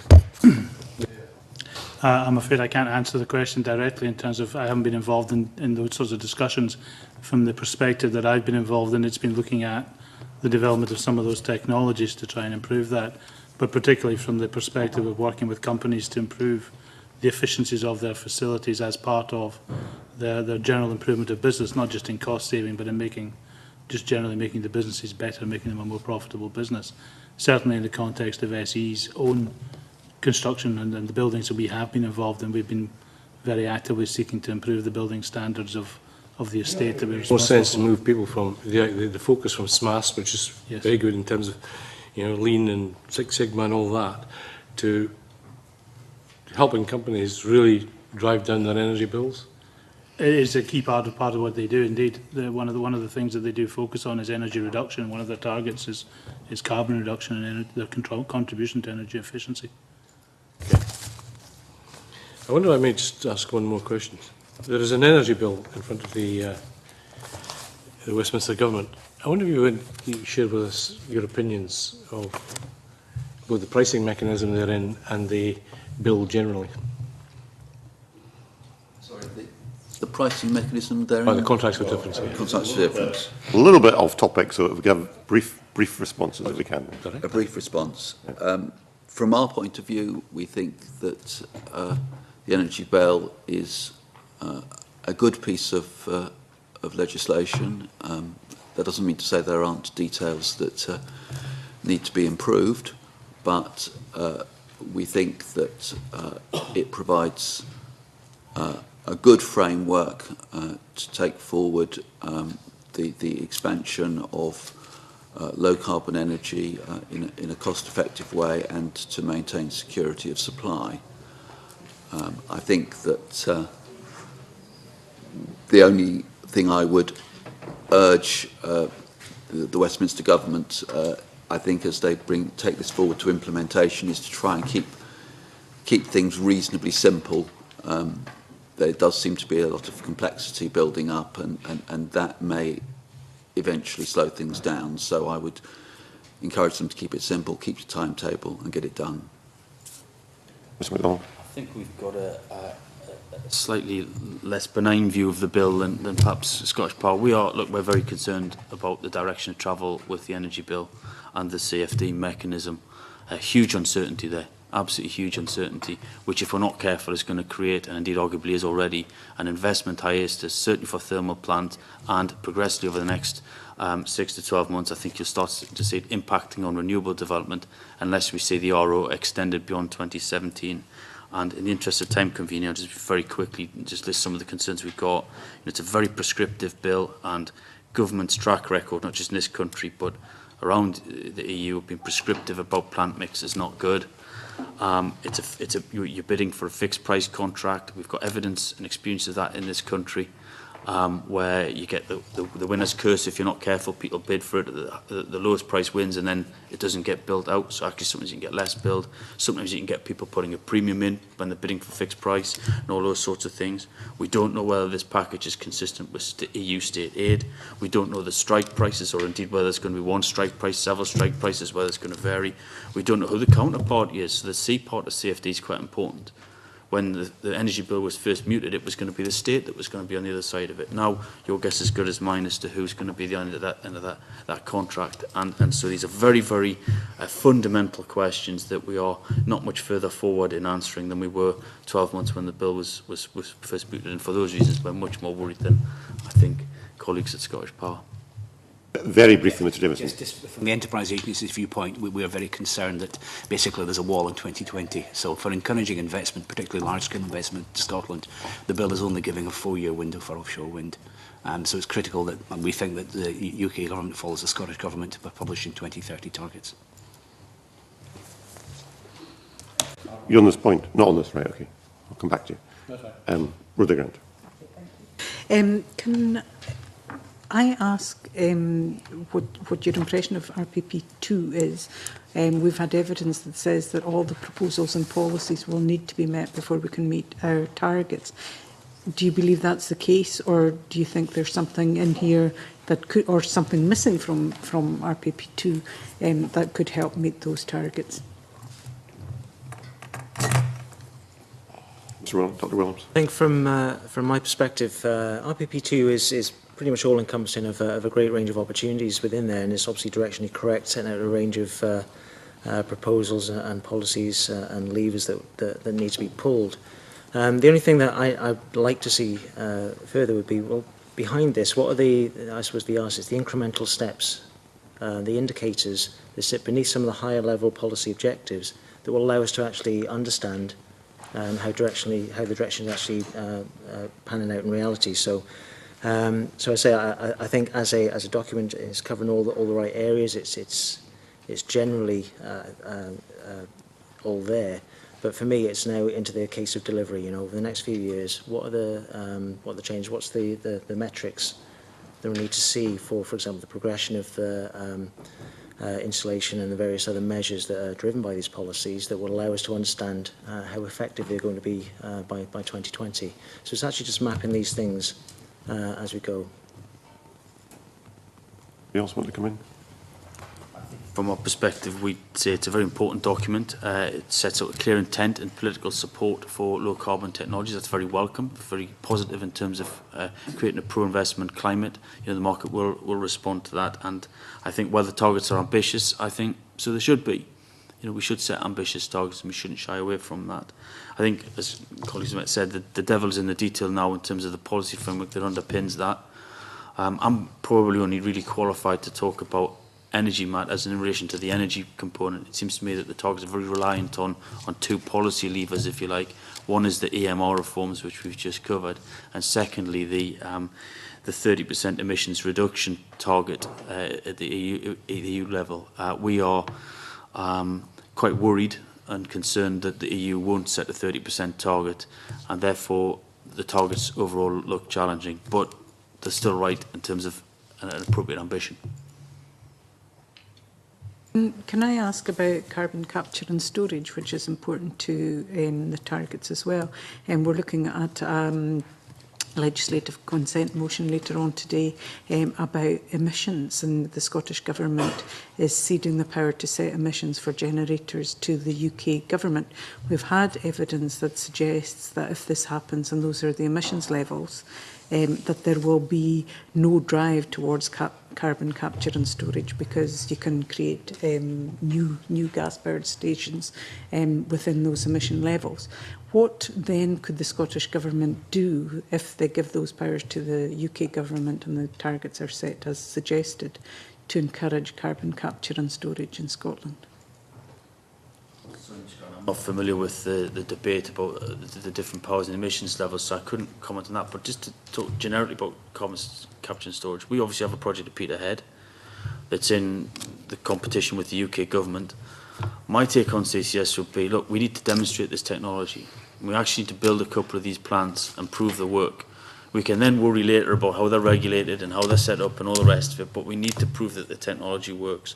So I think we need to see the government make a decision as quickly as possible on these schemes. Let's get them away, let's get them built, and then let's worry about the detail later, would be my response to that.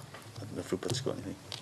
Yeah, just to come at it from a slightly different point of view, which is around the emissions performance standard.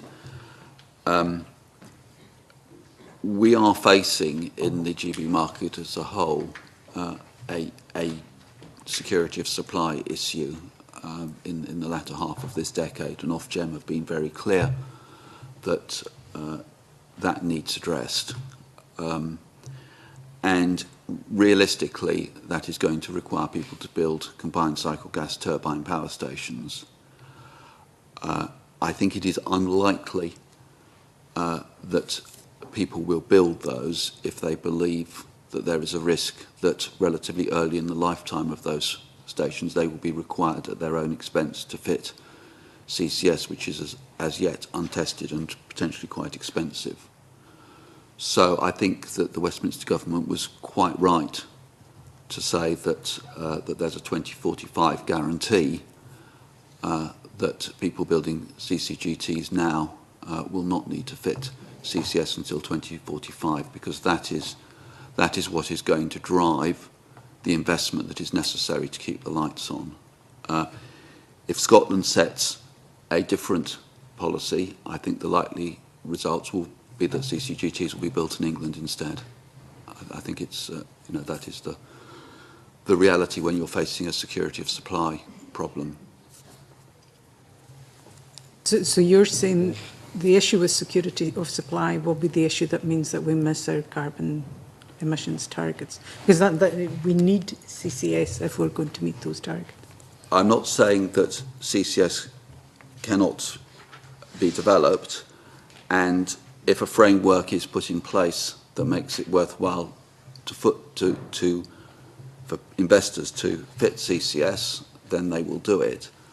I think to say to people you cannot build a power station unless you have CCS at the current state of technology is quite risky and not something that I think we would be happy to recommend at the current state of the technology.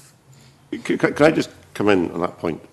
Because we know that Longannet is having to close by 2020. We know that our existing nuclear plants will eventually be decommissioned, and the current Scottish Government has no plans to replace those. So we're going to need quite a lot of new gas capacity. Are you saying that neither Scottish Power or SSE have any plans right now to build a new gas plant? Can't speak for SSE. As far as Scottish Power is concerned, first of all, we've not set a closure date for Longannet. We haven't taken a decision as of today as to whether Longannet will opt out of the IED or not. So I don't want anybody to think about a fixed end date. We certainly don't have one for Longannet as we speak. We're investing in the plant, improving its efficiency, improving its performance.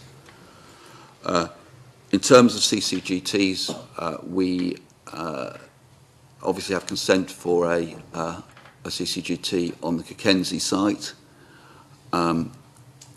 That needs to be looked at as a development in comparison with other sites that we have within the GB electricity market. We have a site in Kent.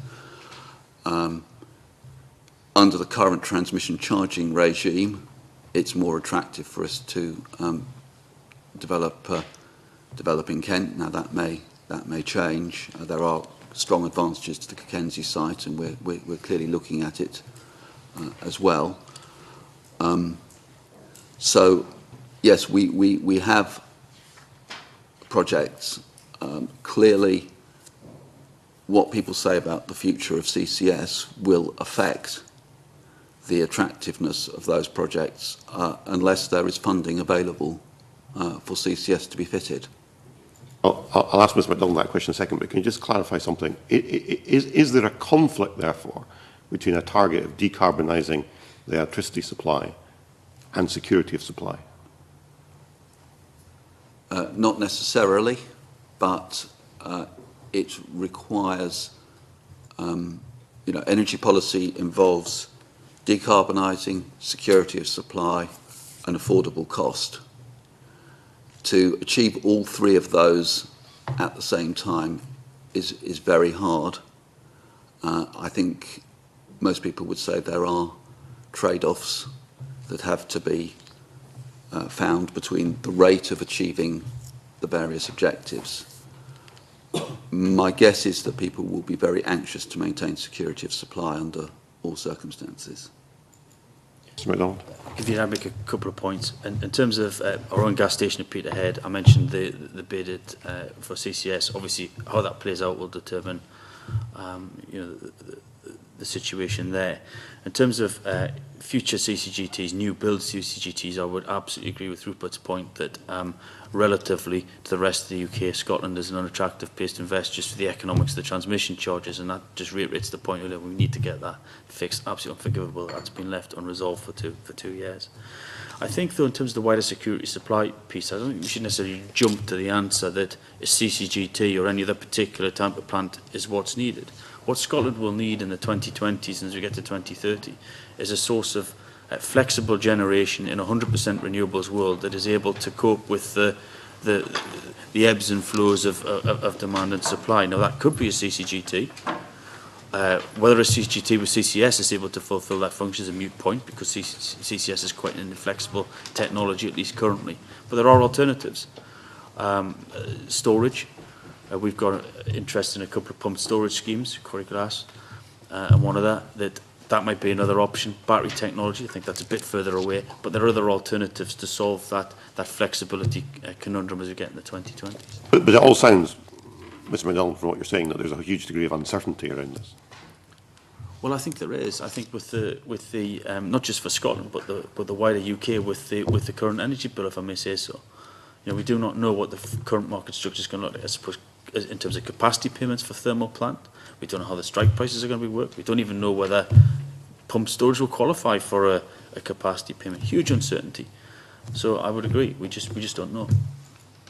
Right, Rhoda, I interrupted you. Yeah. No, that's fine. Can I just turn to Scottish Water, just based on my first question? Sorry, Mark will come in on this point about, I can't remember which point, CCS. CCS. Yes. Yeah. And I'll come back to you. The energy mix that's projected for 2020 in RPP2 is actually quite specific. It sets out 500 megawatts of CCS gas capacity, and I'm unclear from what you've been saying whether you think that is a credible and achievable target. Could you clarify whether that's the case or not?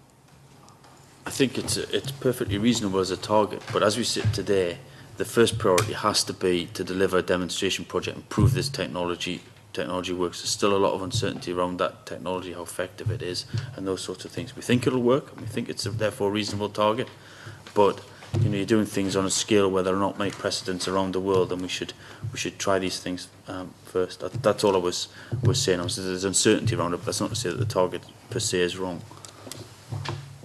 Scottish Power? I think I'd agree with SSE's comments. I mean, obviously, we're not involved as things now stand with CCS. We did a lot of work earlier, which has, I think, been helpful to other people who are in the UK government's competition. I think there is a question as to whether 500 megawatts of CCS will be available by 2020. If it's not, within a single GB energy market, Scotland have other options for importing power from England and Wales and exporting renewable energy when the wind is blowing. So there are lots of degrees of freedom. And just stretching it slightly, since we were on security of supply, you had mentioned something that I'd wanted to bring up, which was the pumped storage projects, which have a headline figure of 600 megawatts attached. And if that's each, then we're talking about potentially 1.2 gigawatts, which is almost 20% of Scottish demand, which seems to be a really, really substantial pair of projects together, does that have any implication for the energy mix projections? If they're successful, does that make anything else redundant, in your view? That's a good question. I think there are all sorts of there are all sorts of uncertainties here. These projects are a very early stage of the development, so very much in what we would call gate 0, even gate 1, very early stages. So I think there's a lot of water under the bridge, if you'll pardon the awful pun, before we get to anything like investment decisions. So I think it's early days. But I think equally it's early days with CCS. There's a lot of uncertainties to that. Rupert's talked about the uncertainties around the existing core stations. So I think how I would characterise the targets is they're exactly that. The targets are broad aspirations. There might be some changes around the edges, but hopefully still within hitting the overall cap of the carbon constraint. We might get there, but by a different route, I suppose, is what I'm saying. What is your expected timescale for those pumped storage projects? I'd have to get back to you on that in terms of where, but it's back end of the decade. These are very early stage developments, and we'd have to fix transmission charges. We'd have to fix all the issues I talked about in the EMR before we go. By the standards of RPP2, that's practically tomorrow. Yes, just on pumped storage, I think it is inevitably of a slightly different character to a CCS power station, or indeed any other kind of power station, because once the water gets to the bottom of the hill, your game's over until you've got some fresh electricity to pump it back up again. So it will deal with a peak, but it won't deal. You can't do net generation with it. But if you have no wind for an extended period, that creates a problem. Pumped storage is not a solution for no wind for an extended period. That would be something that you'd be better off solving with a gas-fired power station or a number of other similar developments. The opposite is also true, of course. If you're in a low demand in a windy day, you can use that to fill your reservoir. So that's kind of the point of it. Okay, sorry, Ruth, back to you. Can I just on that point, just before we leave it and move back, I would imagine that it's wrong to count pump storage as generation, because actually what it is storage of generation. So, when the wind is blowing and we're not using that, we're using the excess energy and storing it. It's like having a battery. So rather than counting it as part of the contribution towards generation, we need to look at it slightly differently. Am I correct in that? Because if we're double counting if we count what it can put out at peak times. And I take the point. It's more a contribution to capacity rather than the net energy, but still an important contributor in a energy mix with 100% renewables, for example. Indeed, I mean it's about security of supply and storage, but you can't add it on and say, well, using pump storage as part of the equation that leads to a full complement of power would be double counting. Well, it's still part of the mix, but I take the point. You'd have to take into account the energy for the pumping part of the operation. Okay.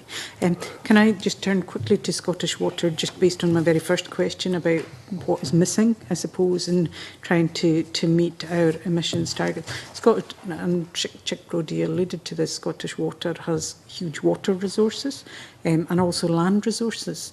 Are we missing a trick that this is not being used for generation? I don't necessarily think so. I think in terms of Scottish Water, it's true that we do have a great deal of potential out there, and certainly in our submission we highlight that the scale of the ambition could be as much as offsetting our entire electricity demand, and maybe more. Now, the way in which we are actively seeking to pursue those is partly through the regulated business, so partly through where it's in the direct interest of customers for us to be investing in hydro schemes. We are taking that opportunity. So in the current programme, there's about 25 gigawatt hours worth of hydro involved. But it's really important that as we move beyond the core asset base, we get engaged with experts, so other delivery partners to deliver energy opportunities. So we highlight in our submission the extent to which, for example, wind could provide us an opportunity in terms of the catchments that we operate in, at a large scale down to small scale wind at individual treatment works. So a couple of sites up in Stornoway and Stronsay are well on with delivery there for use on site. So at the moment, what Scottish Water is trying to do is to understand what's the best opportunity for us to deliver long-term benefit to customers and to contribute towards Scotland's wider renewables opportunities here. And as I say, primarily focused on partnerships where there is that real commercial need for a commercial investment, commercial interface with other partners to deliver the opportunity. Members still wanting to come in. We need to finish this session by 11:45, so if members can keep their questions short and to the point, and our witnesses so far have been very good at giving short and to the point answers, so thank you for that. Margaret McDougall. Thank you. The Scottish Government's Energy Efficiency Action Plan established a Scotland-wide target to reduce energy consumption by at least 12%.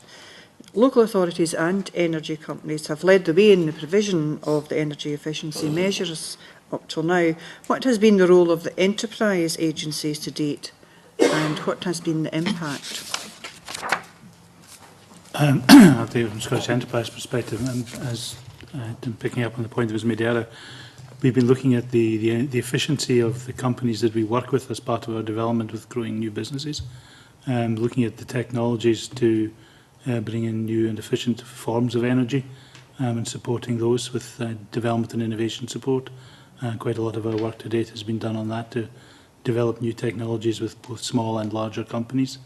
We've been looking at the efficiency element, as we touched on earlier, as part of our business growth program, business support program to individual companies, to improve their efficiency, not from the perspective just of making them, say, as I said earlier, saving money, but recognising that a more efficient business that's making better use of its energy is obviously going to improve the overall standing of its business, its ability to grow. We've also been looking at how some of the technologies can be transferred into international market opportunities too.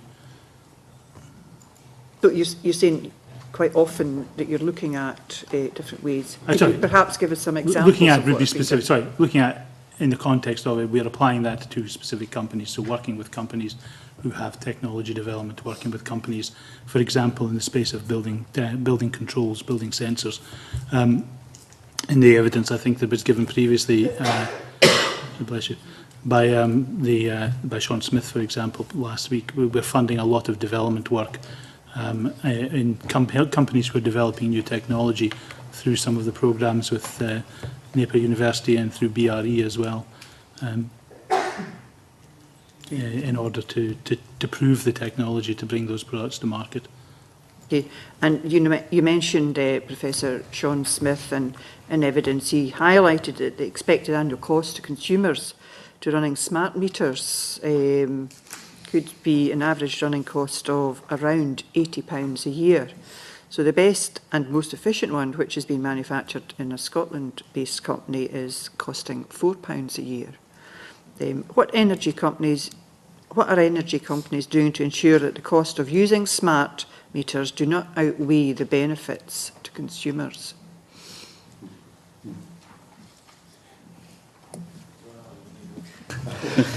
We obviously the UK government has set up a programme requiring the installation of smart meters. Given that it's been assigned to the retail businesses, we all have an incentive to do it as cost effectively as possible, because if our competitors can install their smart meters more cheaply than we can, then that will put us at a competitive disadvantage. So there's a tremendous pressure on all of the energy retailers to implement the smart metering programme as cost effectively as possible, so that they're not put at a competitive disadvantage. How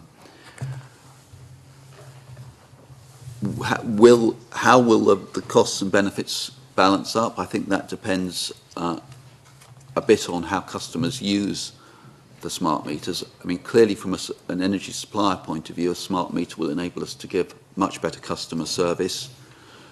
We won't have to give nearly so many estimated bills. We won't need to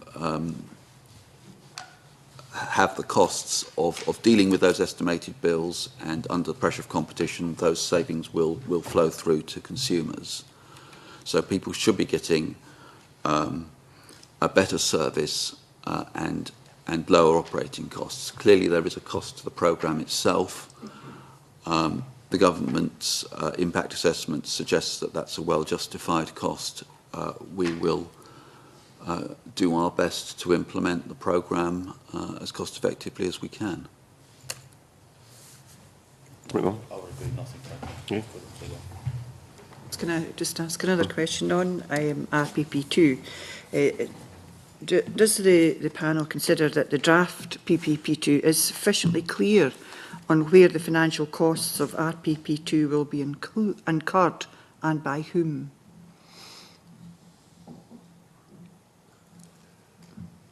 Want to address that? strong view on the costs. Nothing to add, I think.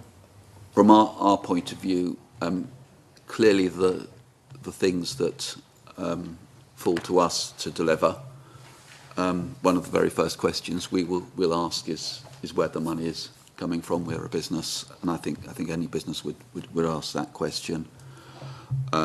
Probably the main thing that we're responsible for is delivering renewable power.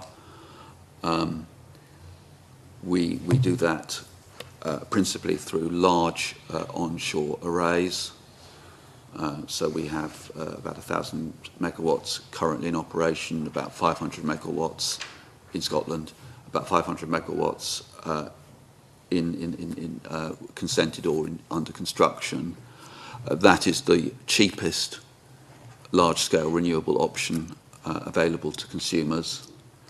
We understand that consumers will pay for it through the renewables obligation and in due course through EMR.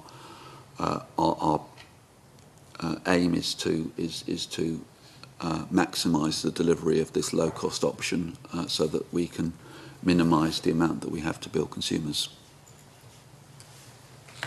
Do you think that RPP2 is clear enough on, where the financial costs and who will pay what? For example, it doesn't quantify the distribution of the anticipated costs. Do you think it should? It's always helpful when people are considering policies to consider the costs of the policies and who will pay for those costs. I think that's always a good discipline in any policy making. So I would encourage RPP2 to consider that. And are there any other costs aside from financial costs which should be incorporated into RPP2? Environmental costs, for example? Given that most of the focus is on reducing the carbon intensity, I can only speak from an energy perspective. Nothing springs to mind. I think RPP2 was clear where the costs lie. I think there's a generic debate about how we better engage as an industry with the public, with our consumers, which is a point Rupert touched on, about the costs of delivering new investments to security supply and decarbonising the sector as part of a generic debate. But I thought the document was reasonably clear on those matters, if I'm honest. Thank you. John McCall. Thanks very much. Mr Rob MacDonald spoke earlier about serious concerns around the UK energy bill. Is it possible to give us some kind of idea of the number of jobs in Scotland that will be threatened if your concerns are not addressed? Well, I wouldn't have numbers on jobs that are threatened in Scotland or indeed the rest of the UK. I think, look, the key point is unless the fog of policy uncertainty, if I can use that phrase, is cleared pretty soon, what you're going to see, I worry, is an investment hiatus, not just in Scotland, but the rest of the UK. And I think this is a very, very serious concern. We're very worried about it. An investment hiatus will have a significant effect on future jobs. well, it would be a pretty serious matter. It would affect potentially jobs, future jobs that would be created in the industry right across the UK, building new stations. It would, as Alistair Buchanan from Ofgem said just the other week, risk security supply for Kevin. I don't want to get too melodramatic about that at this stage, but we are very, very worried. Okay, thanks very much. In terms of, we talked earlier about the grid upgrade and the difficulties that the uncertainty over transmission charging is causing. I represent the south of Scotland. Is it the case that transmission issues affecting the northern and more remote parts of Scotland are putting perhaps more emphasis on development in the south of Scotland when it comes to renewables? I wouldn't put it in quite that way. I mean, we look for the best sites to develop wind projects. We look for sites where we can develop substantial schemes with a broad degree of local support wherever that's possible. And obviously that was achieved with the 539 megawatt Whiteley development and a number of other ones. Most recently, the permission granted for Kilgalliach at 288 megawatts in the south of Scotland. So we are, I mean, clearly we do look at transmission issues as one of the inputs as to when developing a site, and we're investing a huge amount of money in building out the grid to accommodate these continued developments. I think Iberdrola is going to be investing £3.8 billion in the UK over the next over the 3-year period, 2012 to 2014, of which the majority will be in grid enhancements and networks to enable, among other things, the development of wind power. So yes, we look at all of those factors, but we are looking at sites that are not in that are in the north of Scotland as well. We just look for the right sites to make these developments and to make the vision of low carbon Scotland a reality. And do you have a timetable for the grid upgrade in the south of Scotland?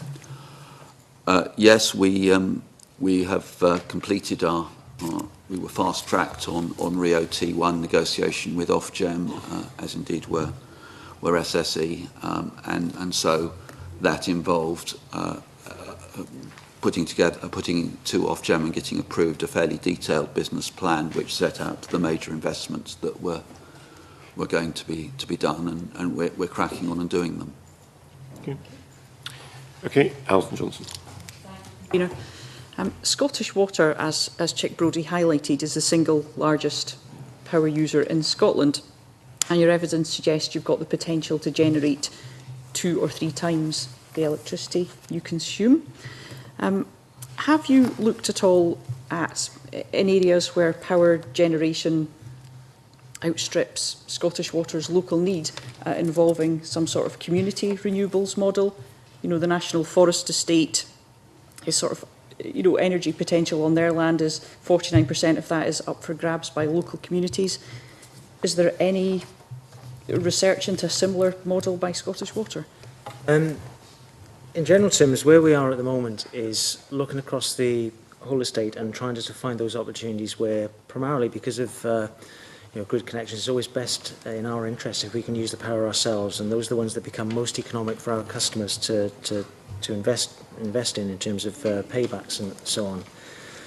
Clearly, though, we have bigger opportunities than that, and whilst we haven't specifically looked at the community partnerships, looking for outlets for power, looking at how we can export that power, it will be part of the consideration for whether or not it's actually appropriate for us to be investing in certain areas. Now, clearly, these opportunities tend to come through our commercial arm, Scottish Water Horizons, so because it's not fundamentally part of the core regulated business. So really, this is where we are very much having to work and working in partnership with developers and others to seek, first of all, those great opportunities. a lot of our estate is in very remote areas, so it's not very easy for us to find an immediate outlet for that power. Now, in some areas you might say, well, we're looking at certain central belt opportunities which they may or may not provide these connections. But as a large consumer, we are focused on where we can use that power primarily on our own estate in the first instance, and then exporting what we can't, because of the proximity or the locations of our catchments, which are away from the population centres. It does come up against I suppose the overall grid connection issue rather than a community engagement issue. But if groups were to approach you, you would engage with their... And speaking, if I would speak on behalf of our commercial arm, Scottish Water Horizons, I certainly think they'd be very interested to speak to anybody who has opportunity out there. So at the minute, the portfolio of opportunity is quite extensive, and we're going through the feasibilities of what we can and can't, or what does and doesn't look economic at any one point in time. So if there are local opportunities, local partnerships, I'd imagine we would certainly be open to speaking about them. Thank you. If I can move on to the topic of renewable heat.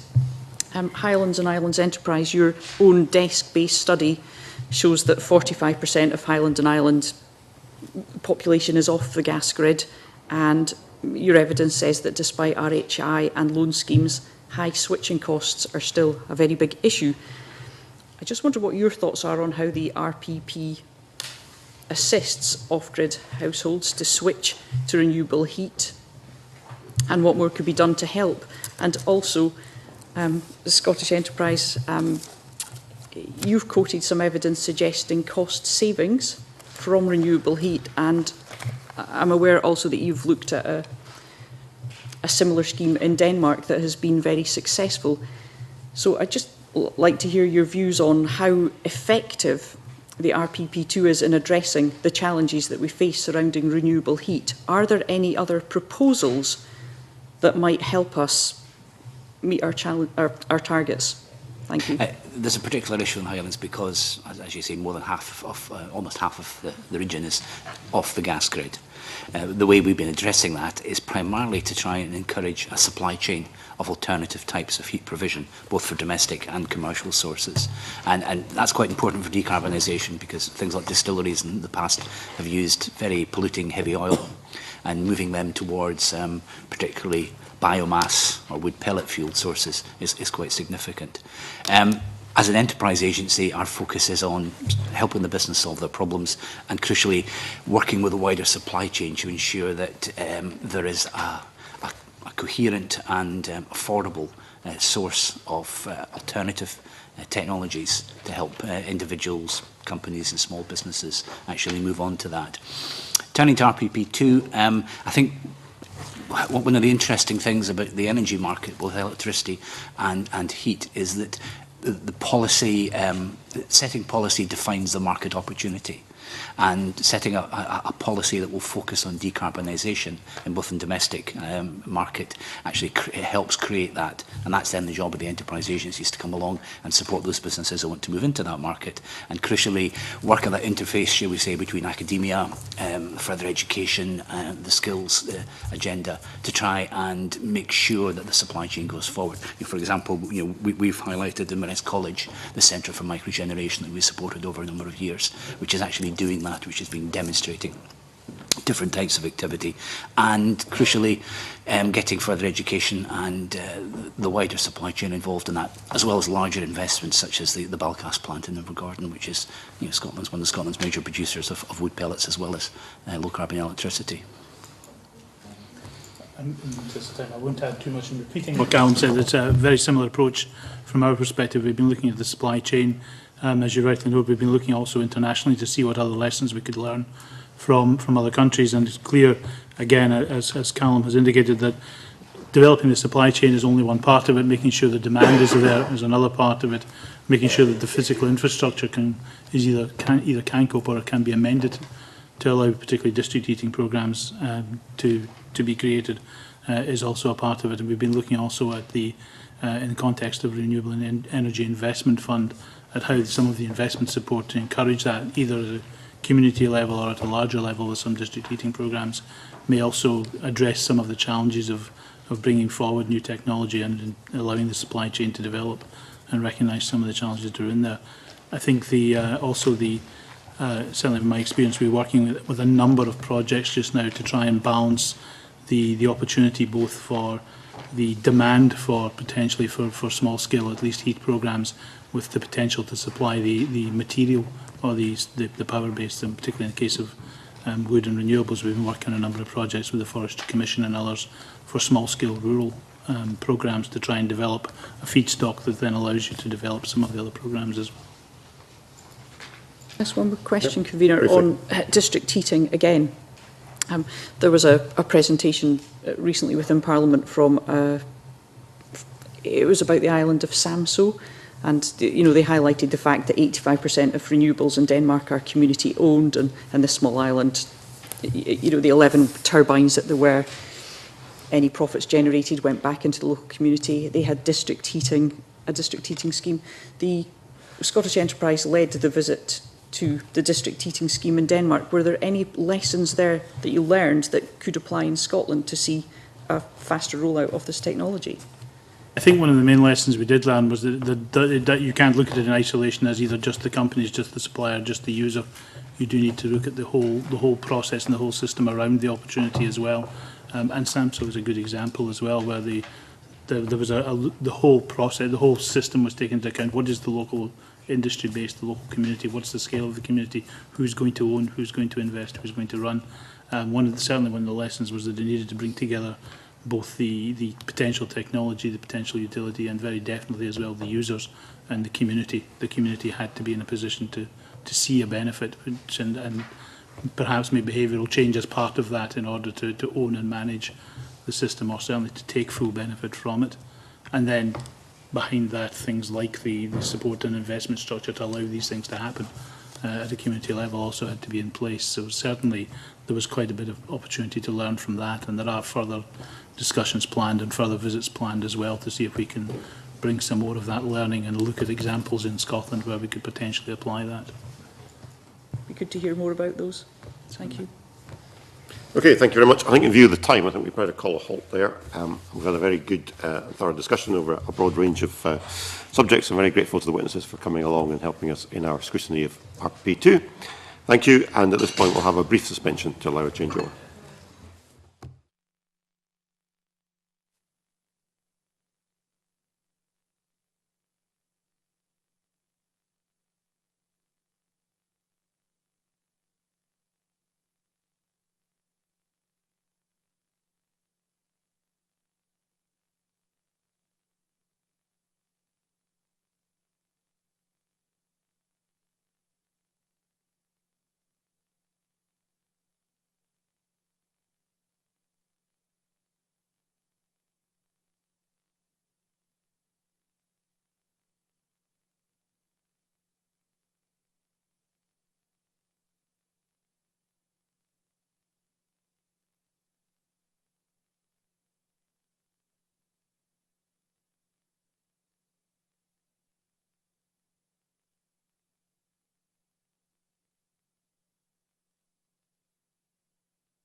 Right, if we can reconvene.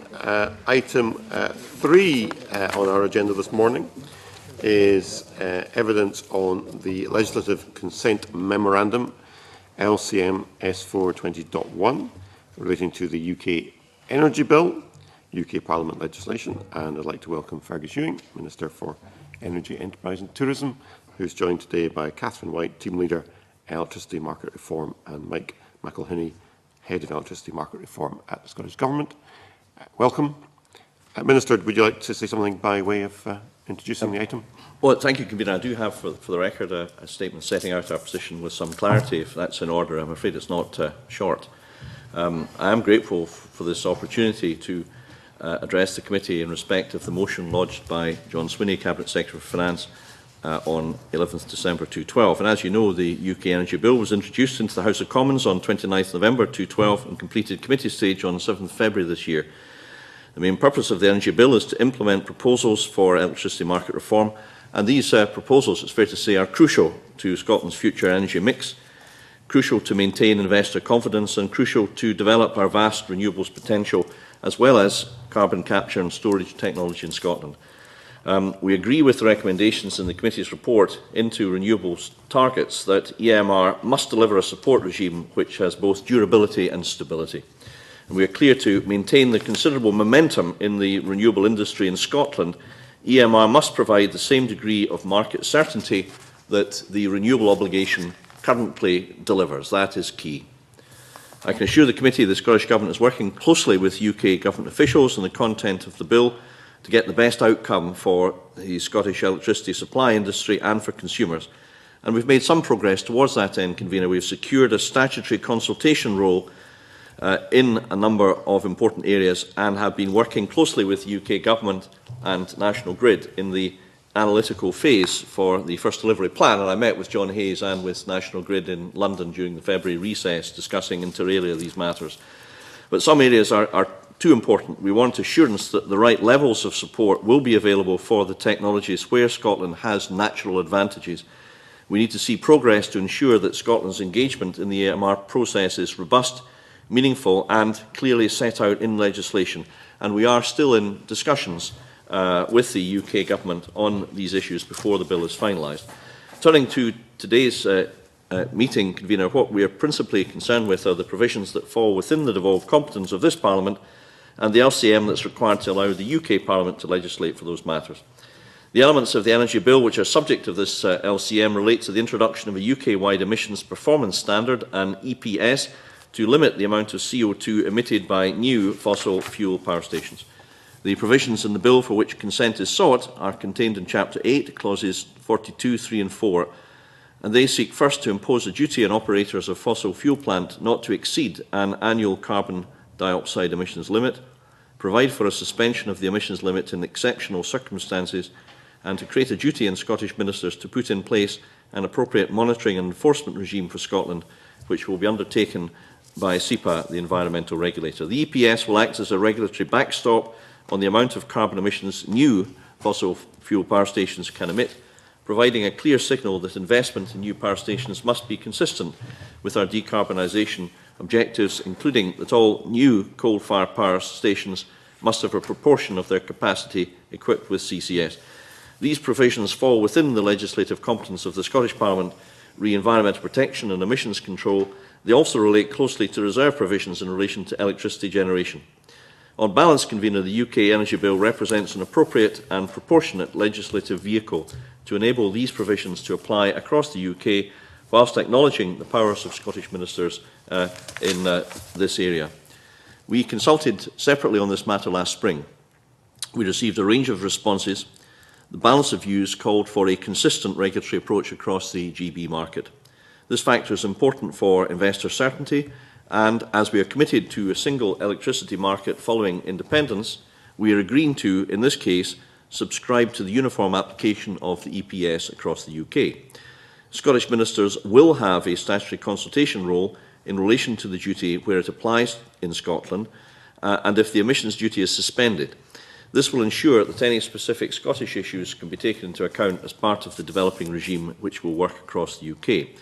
Of course, at the current level, the EPS alone will not deliver our commitment to a largely decarbonised electricity generation sector, as prescribed in our recent announced target to reduce the carbon emissions by 250 grams of carbon dioxide per kilowatt hour by 2030.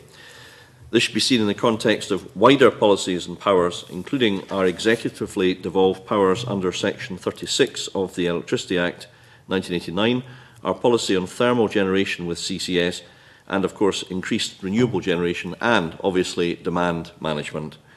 The principle of a consistent regulatory regime is the overriding objective used together with existing powers and policies to limit CO2 emissions. In closing, Convener, I know there's considerable interest in the outcomes of the Energy Bill, and I intend to bring this issue and the wider proposals of EMR back to the Chamber with the agreement of the relevant parliamentary authorities before the summer recess. This will allow the Scottish Parliament to fully consider the impact of these proposals before the final amending stage of the bill. As Minister, I would invite the committee to consider the relevant provisions of the UK Energy Bill relating to an EPS.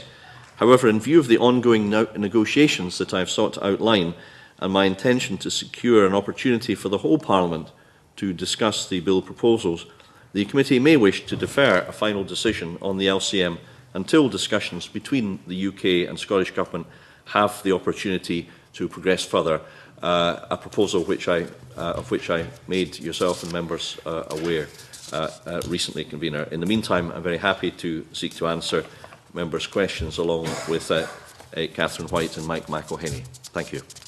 Thank you, Minister. Thank you also for your letter, which is very helpful because it means the committee is not under the same time pressure we had thought we were in terms of agreeing the terms of the LCM. And it's useful to have that, and also useful to have the extra time in hand. Members may have questions. I would say two things. First of all, we are very short on time this morning. The second thing I would say is this is not a discussion on the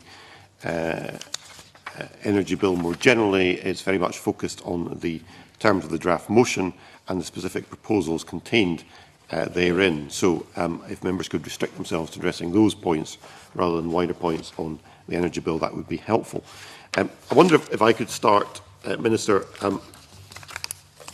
by coincidence, and very timely coincidence. We've just had an evidence session with Scottish Power and SSE where this very point has come up for discussion. And the point was made by both power companies that there may in fact be no business case for new combined cycle gas turbines if they're required to attach CCS because of the potential cost. And certainly if there were different emission standards in Scotland, and perhaps more stringent emission standards in Scotland, that would mean that any future investment in new CCGT plant would be made south of the border, meaning Scotland would lose out on investment and jobs. Has that been a factor in arriving at your decision? Well, it's obviously a factor that we bore in mind, and along with many others. And of course, I mentioned, Convener, that in March last year, when we were consulting on the electricity generation policy statement, we received a wide range of views, including from SSE and Scottish Power, as to the desirability of having a UK-wide target. And that obviously was born from the evidence which the committee has just heard, the tail end of which I caught. And that is one of the reasons why I think it makes sense that the level of the EPS set at 450 grams per kilowatt hour should be accepted, so that there is, if you like, a broad equivalence in the UK. Of course, there will be no gas-fired power stations at the moment because they don't know what the capacity payments are going to be, because there's no figures. There's no rules, there's no figures, and there is an investment hiatus, sadly, at the moment as a result of that. And there is a risk of leakage of investment to other countries as a result of that, something, again, that was made clear in evidence to the UK Parliament by, I think, both Keith Anderson and Ian Marchant in July last year when they gave evidence in these matters. There's also another factor that, I think there are advantages, actually, potentially in Cockenzie and Lungannet, were they to be considered for future investments as gas-fired thermal stations, that they are already connected to the grid. There is already, if you like, that infrastructure there to connect them to the grid. So they have inbuilt advantages over greenfield sites in that respect.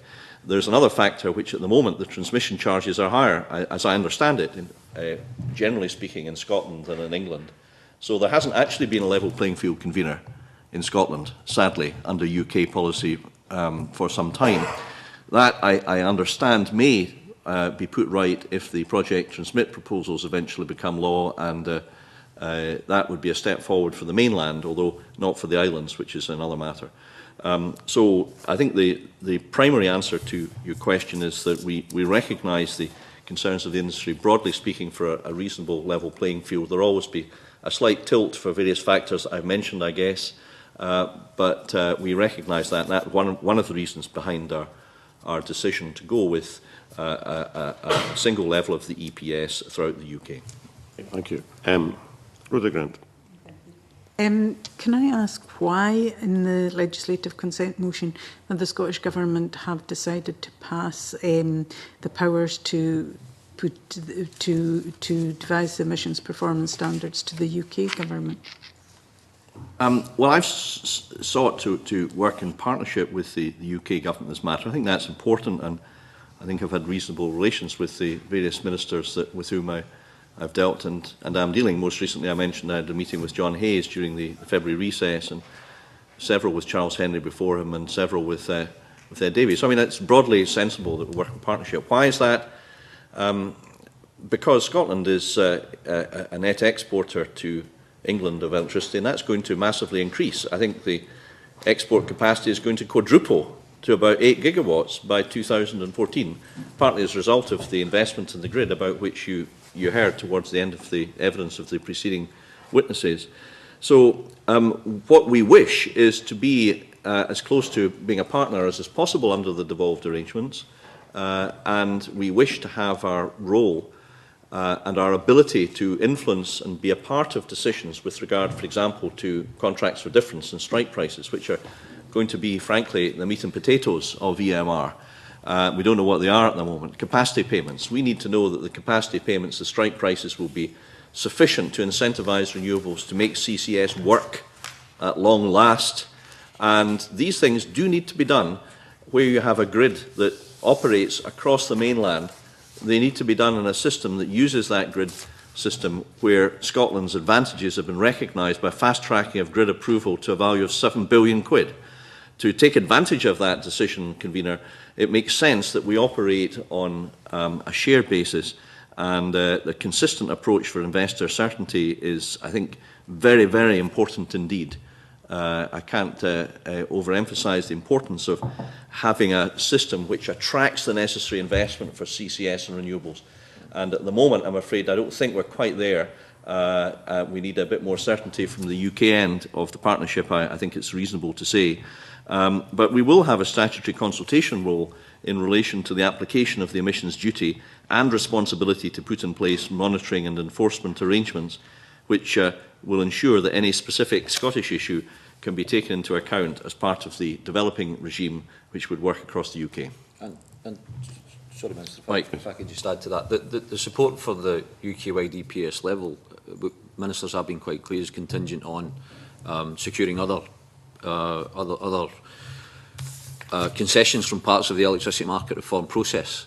And we've been quite clear about that from the outset, hence the sort of suggestion that as we're still in those negotiations, it becomes difficult to sort of separate that out from the wider consideration of some of the other points of detail round about the electricity market reform. And those points of detail will be quite important for a number of reasons. And one of them, you spoke earlier, convener, about incentivisation of CCS. There will be a strike price for CCS that may well mitigate the impact of other parts of the market framework for CCS in Scotland.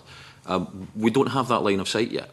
We are working very hard with our colleagues at UK level, and our colleagues at UK level are doing some very proactive work on it, and we are in there, but we just are not yet at the stage in those negotiations that we have the assurance and the confidence to transition into the proposals in the way that perhaps we would like to be at the moment.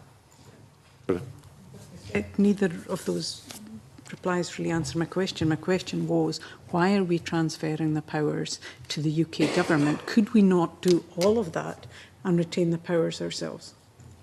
No, I think that if you have a policy which recognises that the market should operate across the UK, then logically you need to work in partnership, all elements, and that would apply post-independence as it applies now. That's a matter of practicality and common sense, and we must recognise that, and that's what the industry wants. I don't know if Rhoda Grant's proposing a sort of independent Scotland option where we sort of disengage from the national grid, but I should also say, and just to clarify, the various areas where we think progress needs to be made, as Mike McElhaney quite rightly says, whilst they're details of the bill, they're extremely important. They're fundamentally important. I don't want to leave any impression that these are matters which are trivial. For example, one of them is to get a result on the Intergovernmental Working Group on transmission charges for the islands. We don't feel that it would be prudent to cede power until we know that the islands are going to take part in the renewable policies and not be excluded therefrom. And I know that Rhoda Grant would support that line of argument, at least I expect so. That's all well and good, but it's not really answering my question. My question is, and if I can just give you an example, we have a different grid decarbonisation target than the rest of the UK. It seems to me just strange that we are giving up power regarding the emissions performance standards to the UK. There is no reason that we couldn't retain those powers and pin them, say, to the UK or wherever, and work collectively. I totally agree we need to work collectively. I just don't really get the policy behind why we would have different targets and then in one area, but then give up the powers to set others in another in a similar area. Well, okay, let me try a slightly different answer in the hope that this will curry more favour with Rhoda Grant. Maybe a vain hope. But the other reason is that the decarbonisation target is one measure, but that EPS on its own will not deliver the target. Other important elements and levers and means of achieving the target are, firstly, increased interconnection and transmission upgrades capable of supporting the projected growth in renewables. At the moment, too many developments are constrained or can't get onto the grid. Once they can go onto the grid through the investment about which we heard in the south of Scotland, for example, including, incidentally, investment in provisions to train people in the grid in Dumfries and I think in renewables in air. Once we get these investments in the grid, then more renewables can be exported to England. So that's the first extra lever in achieving our decarbonisation target. Secondly, demonstrating CCS at a commercial scale in Scotland. And thirdly, of course, demand management. And CCS is extremely important, and whilst I can't predict or prejudge any planning application that may fall to local authorities to make, nonetheless we have two exciting, potentially exciting applications, one at Grangemouth with Summit Power and one a joint venture between SSE and Shell at Peterhead.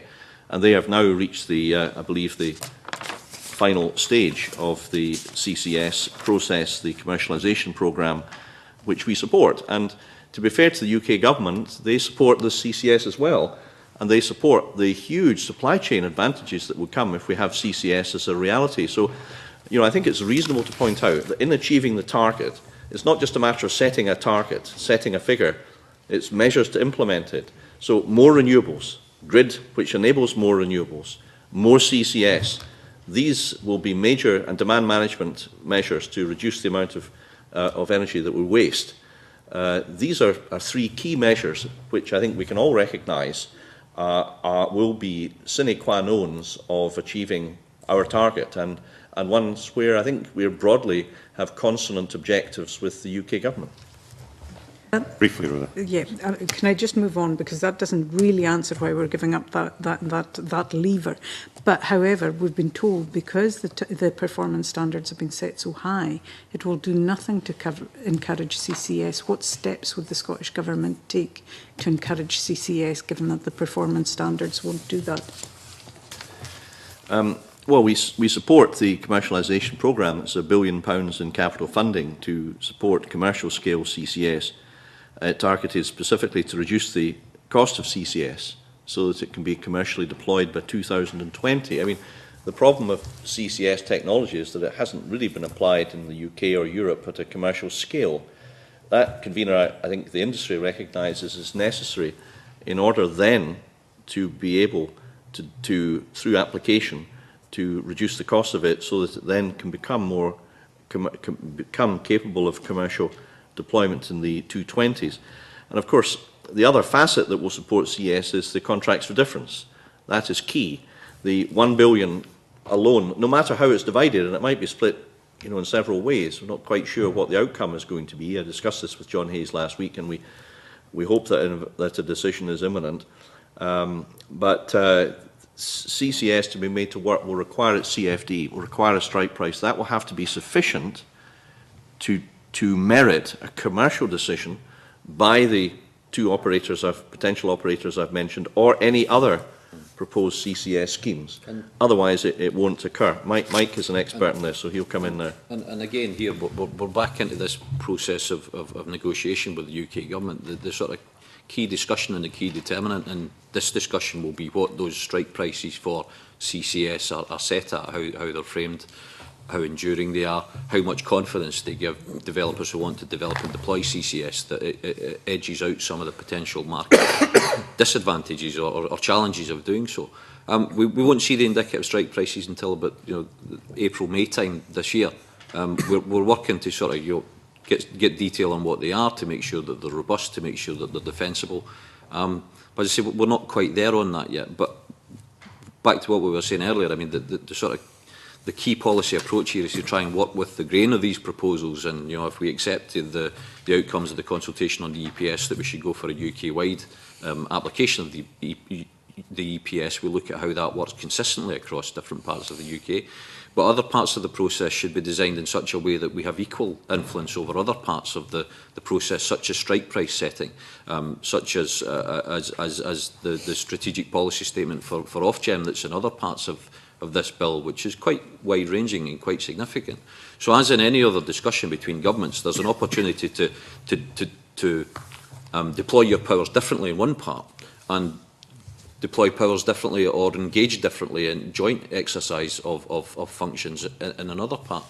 The sort of underwriting rationale for doing that is that we hear from all parts of the market with which we're engaging that there's an underlying need here to try and deliver stability and ongoing confidence in the market.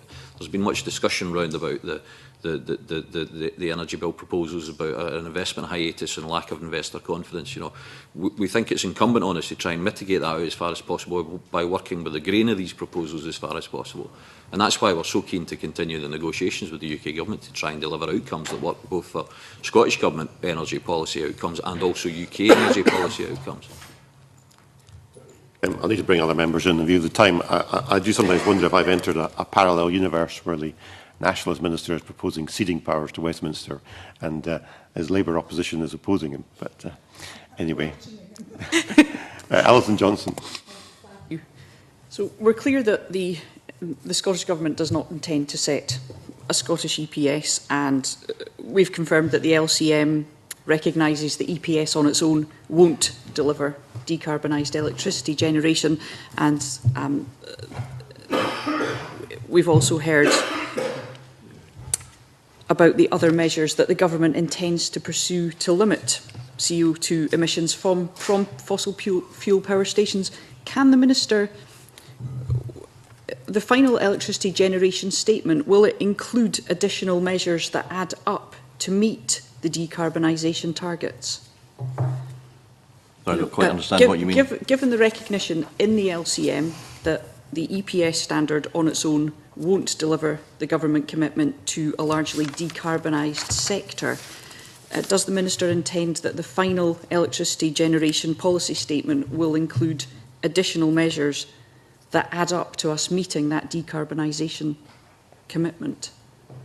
Well, the purpose of the EGPS is to set out how Scotland's requirements for electricity supply will be met, and to demonstrate that we can achieve our target, yes, but also to show from which sources it will be met. And there does need to be a variety of sources to keep the lights on. There's many good reasons why there needs to be a mixture of sources such as renewables, and at the moment certainly thermal generation backups. But the purpose of the GPS is not to provide all the explanations, if you like. The purpose is to show by 2020 and how the electricity needs will be met from in a policy which recognises that, as Churchill once said, when it comes to electricity supply, the priority is variety and variety alone. So we need to recognise that. That's the purpose of the GPS. The purpose is not really to be an all-encompassing policy document to set out what I've just said, which is that we also need grid improvements for renewable capacity, and we need to demonstrate CCS at a commercial scale. I hope that the Greens support CCS, but I'm not quite sure. So maybe Alison Johnson could just keep me right on this point. Well, certainly, we would welcome further investment, and as we've heard from our earlier witnesses, there are still serious concerns about CCS, and we need to see a live project that shows us the potential of that technology. Can I just ask how SEPA will monitor and enforce the emissions limit, and what the costs might be for them? Well, you can ask, but I'm afraid that the answer will have to come from SEPA, because I just don't feel that I could competently speak on behalf of SEPA. But, I mean, just going back to CCS for a moment, Convener, it's a very serious point. I mean, when I attended the November Council of Ministers in Brussels with the UK delegation in November 2011, the leader of the International Energy Authority made a statement to the assembled Council of Ministers from all the EU states, basically saying, without CCS, European emissions targets cannot be achieved. And if one thinks about it, just step back for a moment, how can carbon emissions be reduced unless carbon-emitting power stations cease to emit carbon or massively reduce? How can it be done? I mean, just think about it. It is kind of blindingly obvious, is it not? And therefore, the longer we wait in the UK for CCS to be tried out, the less prospect there is of meeting targets, an objective which I think is shared by all parties. So yes, it does need, as Alison Johnson rightly fairly says, to be tried out and demonstrated, but it does seem to me to be something that is a sine qua non of green policies as I perceive them to be. Ask one further question. I could answer some point on SEPA, if that would be helpful, in relation to the LCM. And we've talked about part of the LCM, giving consent to agree to the UK-wide application of the EPS. But the second part of the LCM is about additional powers that the Scottish Parliament would have in relation to setting the monitoring and enforcement regime for the EPS. And I think that is something that we would then develop, and that would be a kind of secondary legislative process in the UK Energy Bill to develop the regime, the monitoring and enforcement. We've talked to SEPA several times, and again meeting them tomorrow to talk about the development of the EPS and how SEPA's role, or what SEPA's role in that will be, and how to design those regulations to make them work with SEPA. The time frame for that will be kind of into 2014 to develop those regulations. The costs have been estimated by the UK government. We haven't done any cost exercise with SEPA, but the principle of it will be that SEPA will be able to recover the costs of running the monitoring regime from plant, from the power companies in doing so. But the cost should be quite low, because the data required will already be received as part of the ETS monitoring. And will SEPA be able to provide public information on the efficiency of the plants? I assume to the extent they do already. I'm not sure exactly in terms of the efficiency what they would report on, but there will be a range of reporting mechanisms and data collection, so we can discuss that later if that would be helpful. Thank you. Thank you. Minister, can I just clarify for the management purposes, do you need to be away at past? Is that right? Because I do have other members wanting to come in. No, I'm quite happy to. I've got lunch in the diary for 12. Oh, well. So I'm sure that can be postponed. Well, we need to be out of this room by 12:30. So if it's all right with you, we'll run it for another 15 minutes because I have other members wanting to come in. I just wanted to ask a follow-up question to the last response you gave to Alison Johnson about CCS. given everything you've said about the centrality of CCS to meeting our targets, what are we going to do if CCS doesn't work? Well, I think with respect, Convener, I suppose neither of us are experts in this area, but my understanding from speaking to people like Mike Farley of Doosan, Graham Sweeney, formerly of Shell, who head up our carbon capture and storage subgroup of the Scottish Energy Advisory Board, and I co-chair this and have attended several meetings. So it's been impossible for me to avoid acquiring some knowledge about this topic over several hours, tens of hours of meetings on this topic. There is no doubt the technology can work. It is the commercial application of it that needs to be pursued. And I don't think that there is any doubt on a technical basis that it can be achieved.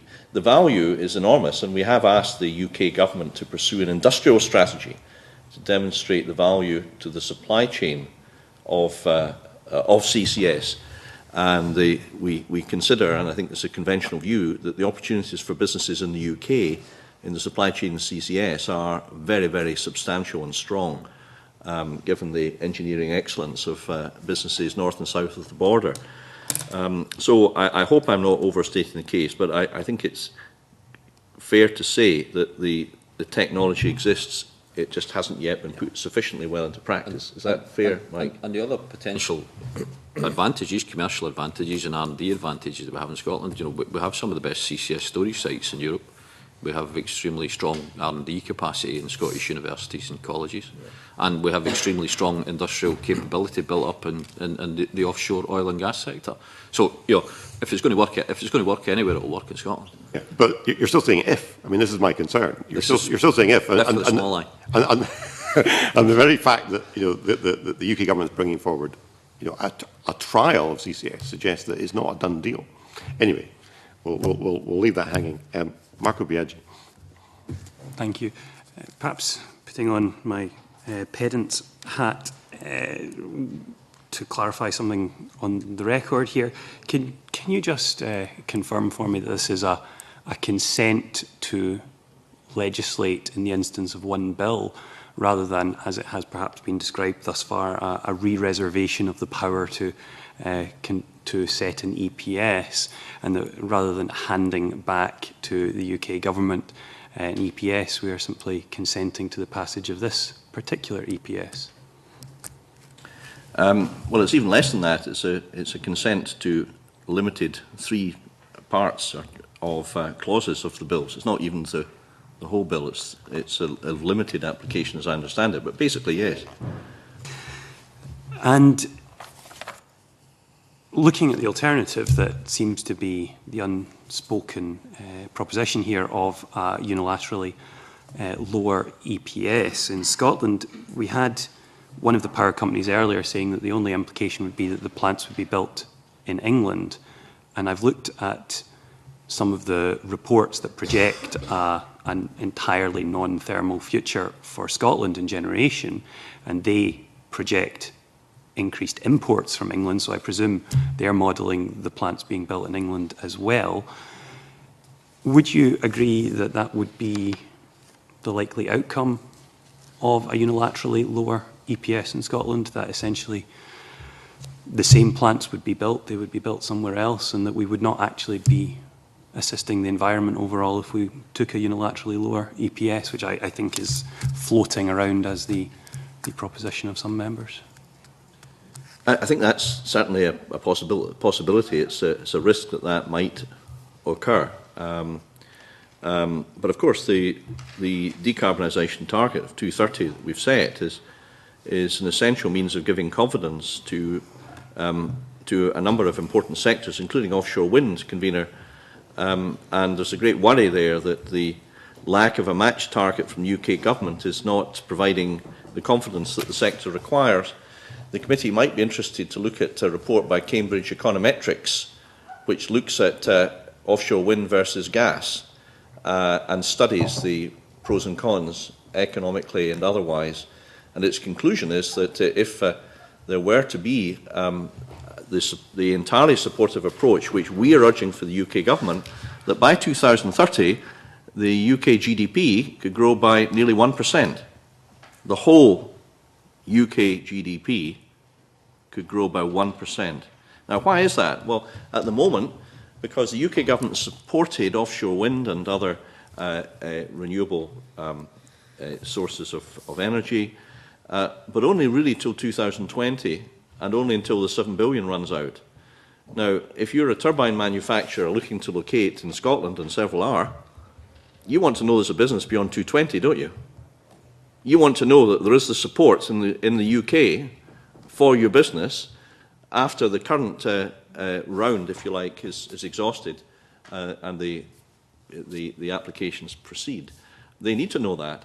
So I would urge the committee, looking at the wider issues, which I guess it's inevitable that we consider, convener, in the questioning, going slightly beyond the area of, to be fair, of the LCM, that the Cambridge Econometrics report, which I think is publicly available, is a very interesting study of the huge benefits that would accrue to Scotland and the UK if we pursue what I would call a sort of wholehearted approach to incentivising appropriately the offshore wind sector in particular.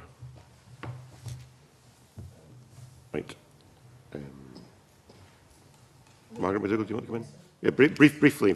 Yes, well, it will be brief because I'm not very knowledgeable in this field.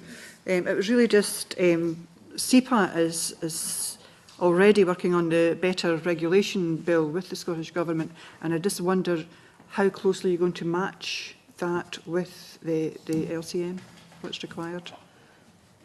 That has been part of our discussions with SEPA as well, and we'll pick it up again tomorrow, but unfortunately I think slightly with the timing of this bill coming in a bit later than the review under the better regulation, that we will as much as possible align the kind of SEPA's functions if they become revised or refreshed with the EPS, but SEPA are aware of the EPS provisions coming in. So we've done our best so far, but we'll keep it on the radar. So we don't want to see duplication of work. Exactly. Okay, thanks. Lastly, Chick Brodie. Very quickly, I'm sure that SEPA will indeed monitor, enforce limits, report regularly. Do we exchange that information currently with the Westminster Government in terms of plants out with Scotland? I mean, how will we ensure that the same rigorous application of monitoring and enforcement is being applied elsewhere? In terms of the monitoring framework is under the ETS directive and is collected by SEPA, and then it goes into a UK-wide depository, I suppose, of the data. And the Environment Agency in England and Wales perform the same function as SEPA do in Scotland. So, and it's a very strict framework of how that's done. And so I don't believe there'll be any inconsistencies between the regimes. I hope you're right, but I get a terrible feeling of panic when I watched, as I did, the committee, the select committee looking at the energy bill, and panic, perhaps with a small p at this stage. It kind of worries me that we're not just going to be the only ones that are applying very rigorous monitoring of this. One thing to note on the EPS, it does just rely to new plant, and new plant that will come in beyond a certain date. So probably it's a relatively small number of plant that will be monitored. So I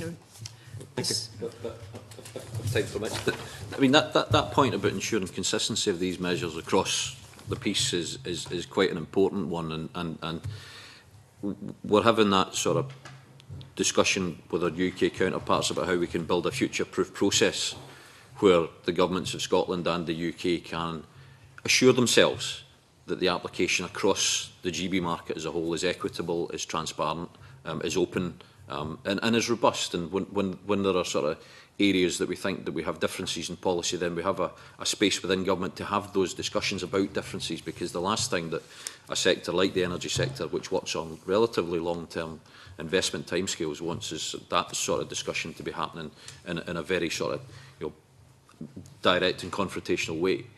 we think it's incumbent on us to work with the grain of these proposals to try and deliver stability in the future market. So that point about ensuring consistency of EPS monitoring across the whole of the GB system will be as important as ensuring that the capacity market works across the GB system, as important as ensuring that the strike prices are set appropriately across the GB system.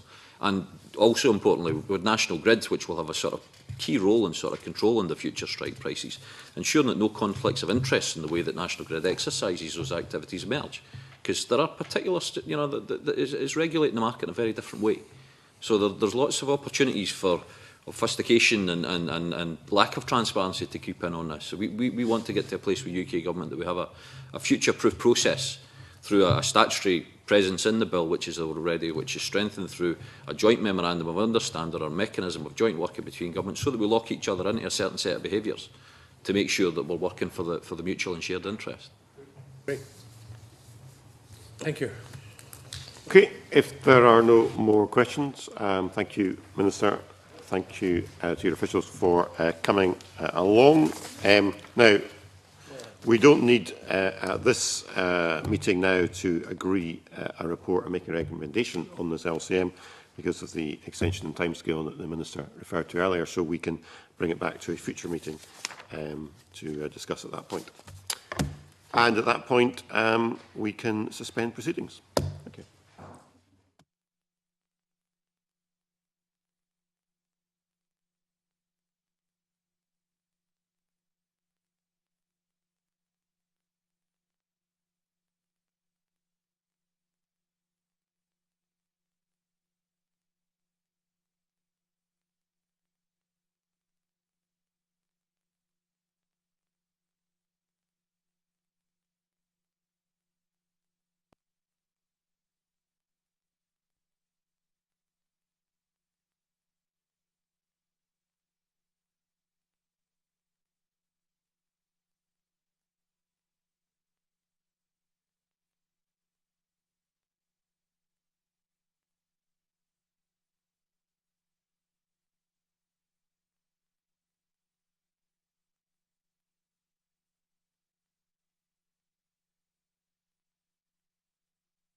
hear us. Yeah. Hi, can you hear us, Tom? You sound good. So what we got there, that's just using it conventionally. So do excuse us while we're trying some audio solutions. Yep. So we'll just carry on. Right.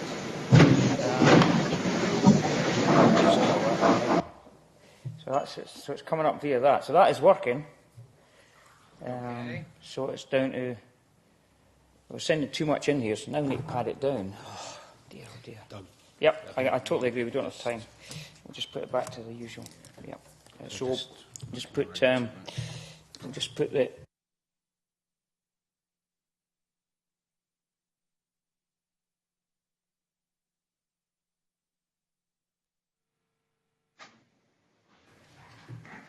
Yeah, that's it. Yeah, that sounds better. That's what we can. Okay. That's Okay, what we'll so we're happy with that. Yeah, that's brilliant. Thank you. Put mic on for David so he can speak. Hanif. And hello. Yeah, hi, this is David. Are you hearing me clearly? I am David. Good morning. Excellent. Good afternoon. Excellent. Well, good afternoon for us. Good morning to you. Yep. It's actually rather murky over here this morning. Hopefully Professor Stiglitz won't get washed away in the rain on his way across campus. He's got a couple of blocks to walk. Hopefully not. Well, untypically for us here in Scotland, it's a very bright and sunny day, to the extent that we're actually slightly worried that the sun is going to come across the screen any minute now while the Professor's talking. So, wow, an unexpected problem, but we should be okay.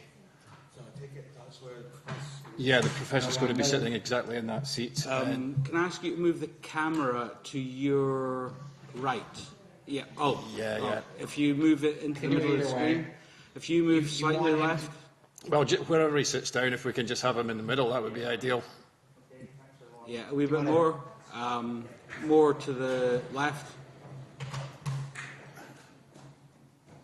A bit more again. Well, this chair is on wheels. Okay, that's cool. If we could just ask if you hang around until the Professor sits down, and if you could get him into the middle of the shot, that would be perfect for us. Thanks a lot. Absolutely. Okay. I will fine-tune him when he arrives. Superb. Thank you. Just a reminder, this is going around the building just now. So. Okay.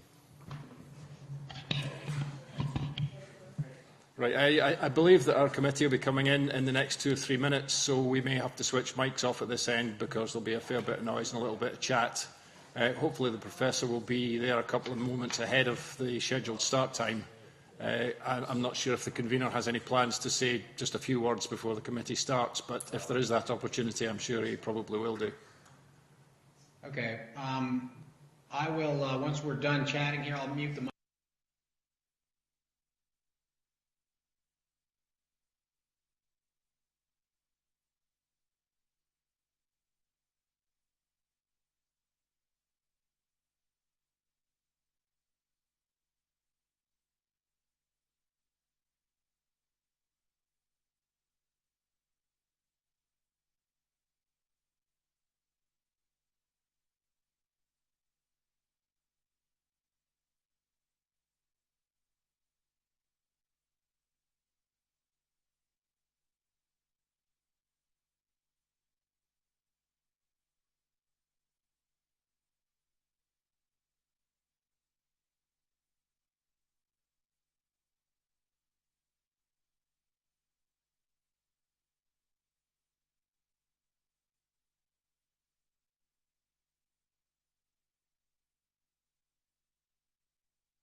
Okay. Right, good afternoon. Welcome back to this meeting of the Economy, Energy and Tourism Committee. I'm delighted to say we are joined this afternoon by Professor Joseph Stiglitz. Professor Stiglitz, can you hear me this afternoon? Yes, I can. Thank you. Well, morning. Good morning where you are. So thank you. Good morning. It's a rainy morning in New York. Thank you for taking the time to join the committee. I should introduce myself. My name is Murdo Fraser. I'm convener of the committee, and I'm joined here by a number of colleagues. And we are keen to talk to you today around the issue of alternatives to GDP as a measure of economic success and progress. Now, I think before we get into questions, Professor Stiglitz, I think you were keen to say something by way of an introduction. Sure. Let me begin. First, let me say I'm delighted to be here to talk to you. My work with the International Commission on the Measurement of Economic Performance and Social Progress has underlined the concerns over the adequacy of gross domestic product as a measure of well-being. I hope my remarks today will provide further impetus for the work done in Scotland to improve and implement better measures of performance. This is important because what we measure affects what we do. If a country assesses success by the wrong measures, it is likely to do the wrong things. Metrics like GDP are part of our information system, and information systems guide how we steer the economy. That GDP was not a good measure of well-being has long been recognized. Simon Kuznets, widely credited with creating our system of national accounts, was aware of the limitations. In 1934, he commented, "The welfare of a nation can scarcely be inferred from a measure of national income." Yet, as our report pointed out, while changes in our economy and our society meant that GDP or GNP was increasingly inadequate, even as a measure of market activity, it was increasingly relied upon as a measure of performance. 34 years later, Robert Kennedy would remark in a cogent criticism of what was wrong with it as a measure. It measures everything except that which makes life worthwhile. Since then, these warnings have been ignored as GDP and GNP have become even more central to our measurement of success. In performance-oriented societies, we want metrics, and GDP and GNP provide such a metric. But since Kennedy's time, matters have become worse, both because of changes in our technology and because we have shifted focus from GNP to GDP, centered on measuring the goods produced within a country, not even the incomes of the citizens of a country. We have been pleased at the reception that our report has received, and research efforts and policy initiatives which it encouraged and spawned. We had hoped, for instance, that our report would spur not only research, but a framework around which there could be a more meaningful discussion of societal objectives with a broader engagement of civil society. We have said that wider open and public discussion will be crucial. Let me commend Scotland for the several efforts that are going on here to develop better measures of performance. Under the aegis of, for instance, of the Carnegie UK Trust, it created a roundtable on measuring economic performance and social progress in Scotland, and its report, More Than GDP, Measuring What Matters, uses the template of our report to review both the success of Scotland and the extent to which government was being held accountable in performing its role in contributing to Scotland's success. A number of observations it made highlight the points of our original report. Put simply, GDP measures the busyness of our economy. But is it a growing economy busy doing the right things? Making our economy do more will not necessarily lead to the things we want. It also said, our over-reliance on GDP makes it difficult for politicians to back policies that are good for society and the environment, but which might hamper an increase in GDP. In reviewing the Scottish attempts to assess its performance in a way that goes well beyond GDP, it observed, quote, "The most important fact about the National Performance Framework is that it exists. The innovative work and thinking in developing it deserves praise." It emphasized the need for indicators of performance, both for the government and society more broadly, but that it was also critical that measurements help move Scotland towards its end goals. In effect, it recognized that many of those goals lie outside the traditional market economy, and that even those goals that were within the market economy are not necessarily well valued by prices, and the price system, and therefore are not incorporated accurately into GDP. A standard theorem in economics is that when the price system works well, it can be used for efficient decentralization. A standard problem within the public sector, however, is how to decentralize and devolve responsibility. There is a belief that such decentralization may lead to better delivery of public services, but that will only be true if those delivering public services have the right incentives. Problems of agency delegation are pervasive. And if, as we in the Scottish report emphasize, the price system provides an inadequate framework for delegation and decentralization, something else must be put in its stead. Scotland's report is an attempt to do this. I am particularly pleased that a lively discussion has emerged in Scotland over the critical question of what does matter and how best to capture it in our metrics. This was exactly what the Commission hoped would follow from our report. We hope that not just better metrics would emerge, but a stronger public awareness and a more vibrant public dialogue on these issues that we believed should be at the center of our society's concerns. Oxfam's Humankind Index, done with the New Economics Foundation, the Fraser Allander Institute, is another commendable example, although I do not want to comment now on their recommendations. There are, however, 5 general observations that I want to leave you with in conclusion. First, technical matters are important. If they are not addressed, our metrics can be misleading. One of the 3 working groups of the Commission delved deeply into this issue, and I hope that Scotland will provide support for continued work improving our measures. Second, distribution matters. What is relevant is not just how a country does on average, but how the benefits are distributed. My recent book, The Price of Inequality, has emphasized the many dimensions of inequality and how these are increasing in most countries around the world. I argue that we pay a high price for this inequality. It weakens our economy, undermines our democracy, and divides our society. An economy in which GDP is going up, but most citizens' income is going down, such as the United States, is not a successful economy. An emphasis on GDP might lead one to conclude otherwise. Third, sustainability is vital in every respect: environmental, economic, political, and social. America experienced growth in the early years of this century, but it was a false prosperity. It was not sustainable. But even worse, the seeming prosperity of the West is not environmentally sustainable. We will have to learn to live within the confines of our planet's limited resources. We cannot ignore global warming. Again, I want to commend the work of the Scottish Government in this arena. Fourthly, what we care about is well-being, broadly defined. Material goods are a means to an end, not an end in themselves. We are fortunate enough in the 21st century to have more than enough goods to meet the basic needs of everyone if the goods were fairly distributed.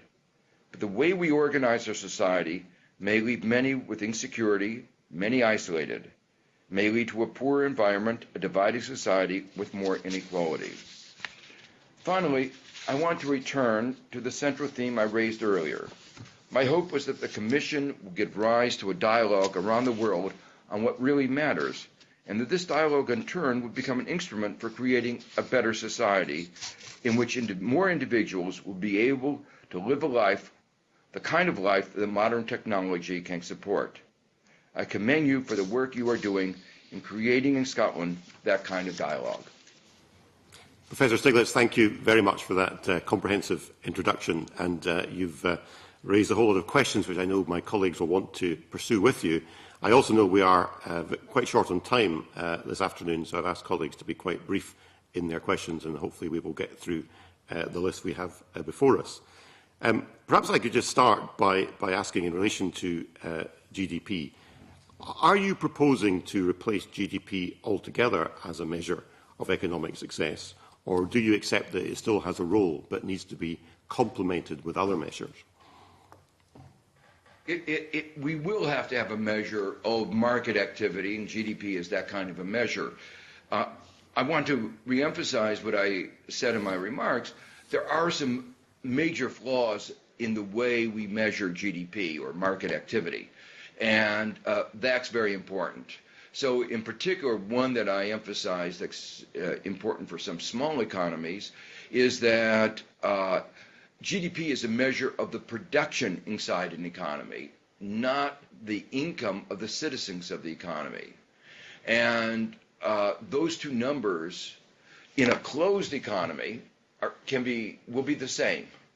But as we have more open economies, they can differ. And a dramatic example is in Ireland, where GDP and GNP have differed markedly because a lot of the economic activity that's supposed to occur in Ireland actually is multinationals, and the income doesn't stay in Ireland.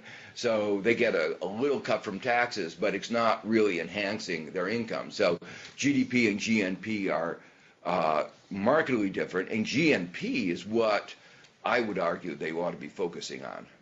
Okay, thank you for that clarity. Just one follow-up question, and I'll bring in one of my colleagues. You spoke a lot about inequality and the need to reduce inequality. Do you believe that you can reduce inequality without increasing taxation on those who are better off?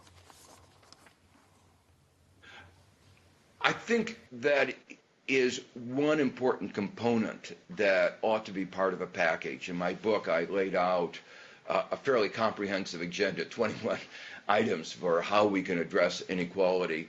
And particularly, I'm more familiar with the tax system in the United States, where we tax speculators at lower rates than we tax people who work for a living.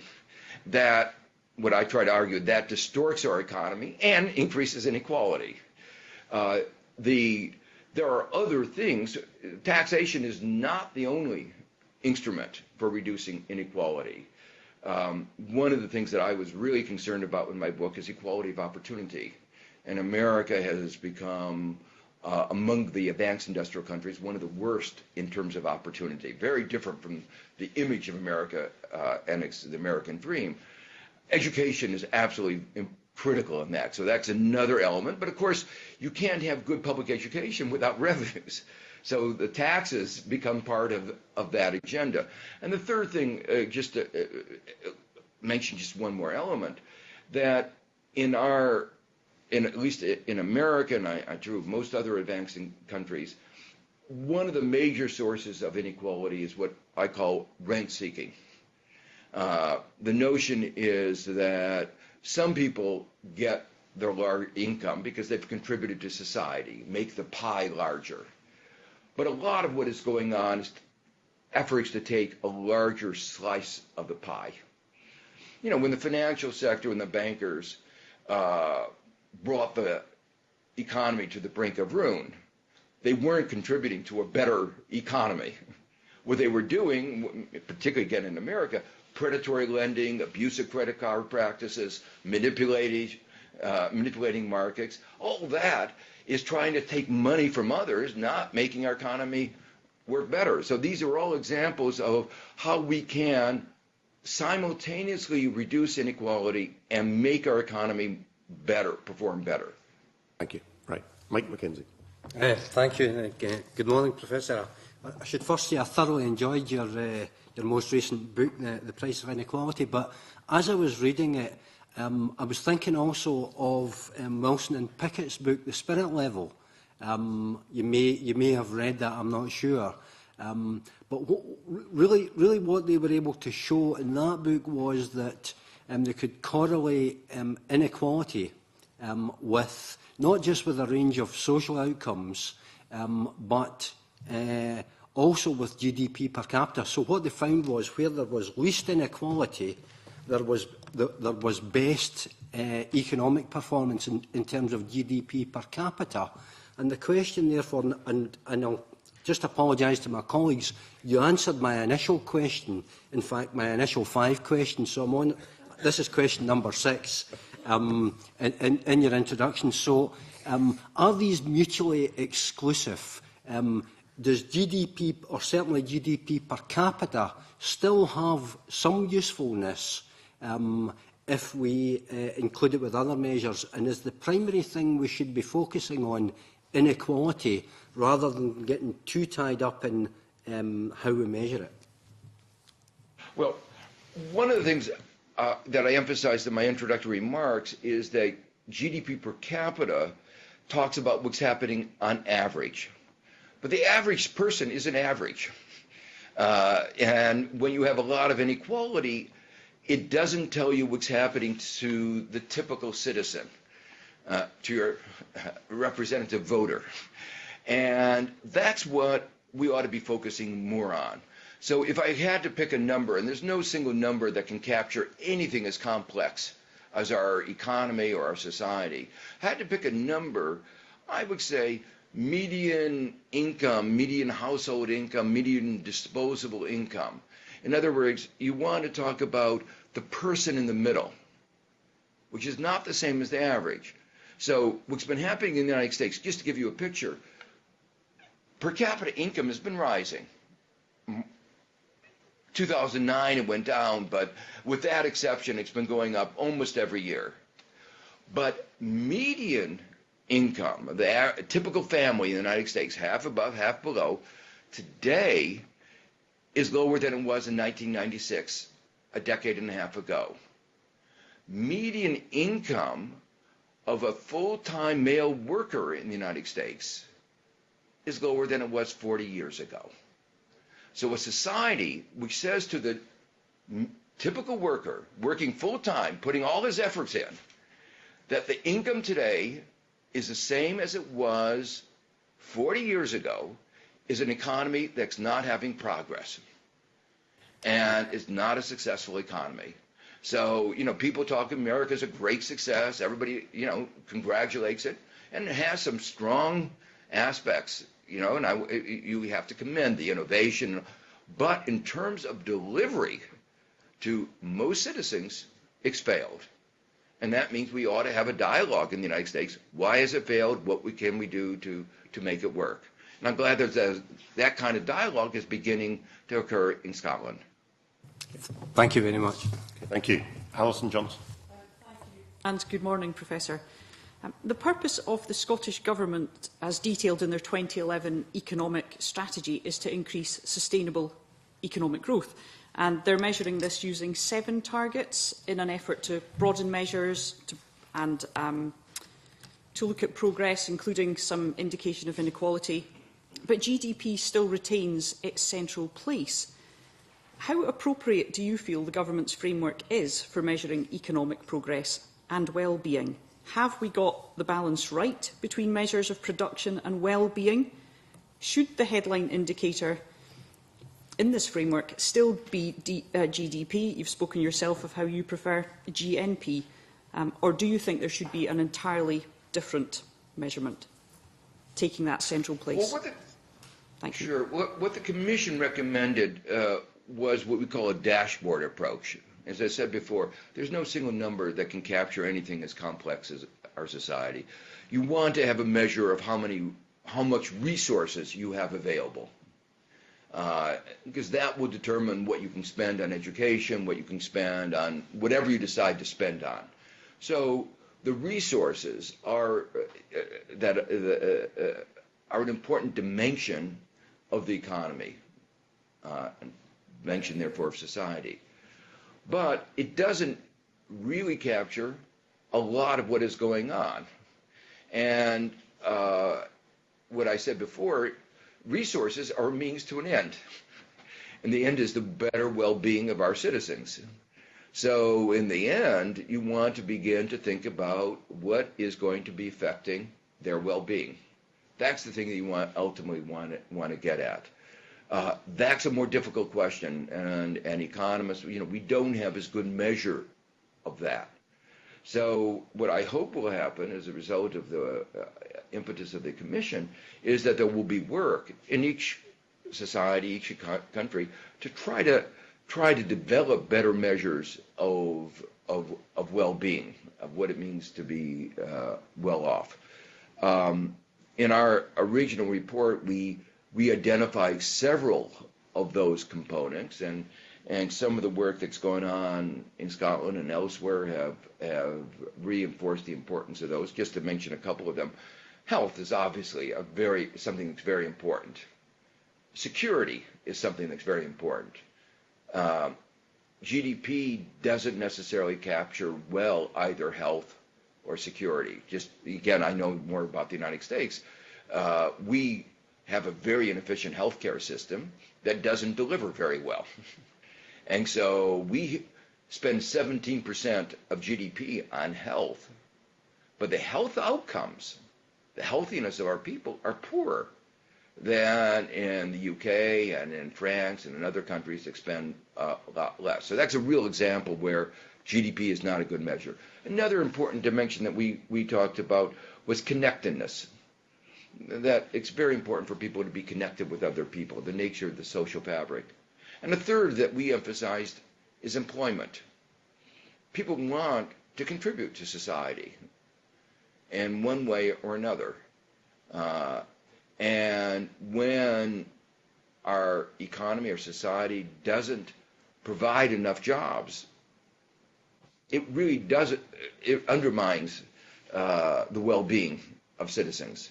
And that's a real concern in Europe and America today because we are not creating enough jobs.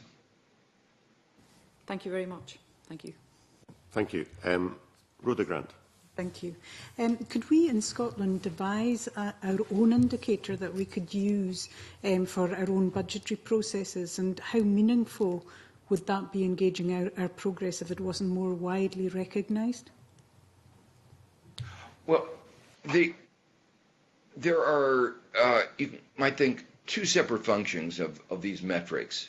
One is to get a benchmark of assessing how well you're doing relative to others.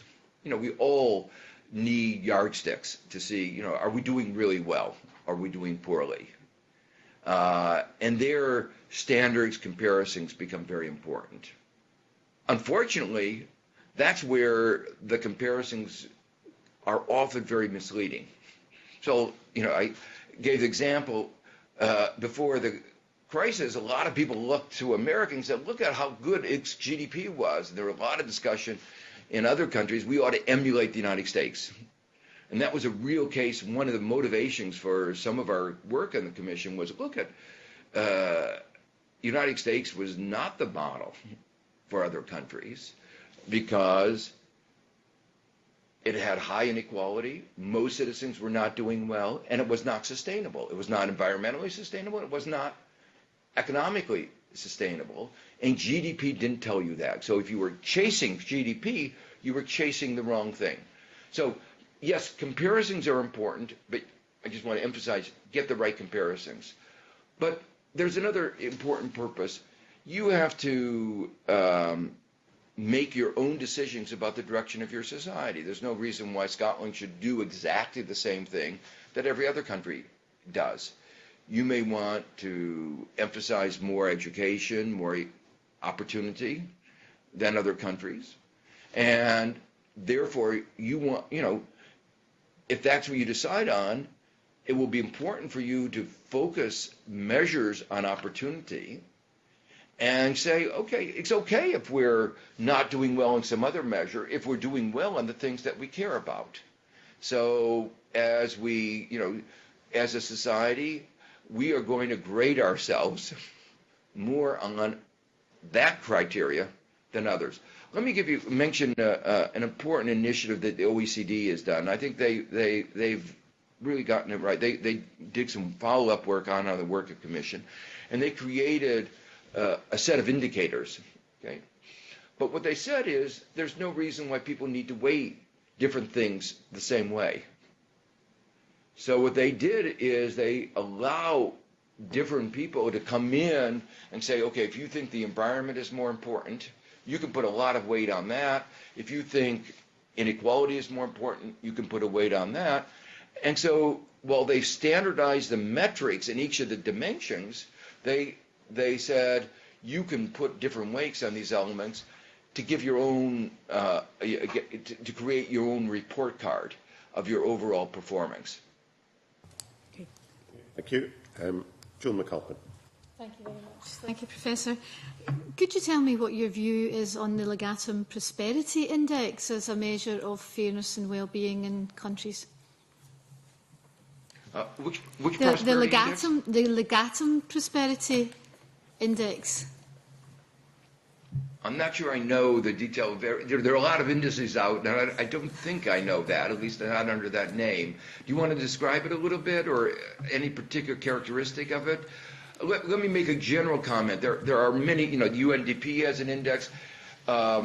Each of these puts particular weight on particular things and has both technical issues with them, how they weight different things, and what they include. I and the Commission obviously did not have the time, opportunity to review all the different measures and come to a view on them. It was more looking at the principles. Okay. If I could just take one measure, you mentioned education in the context of America and inequality.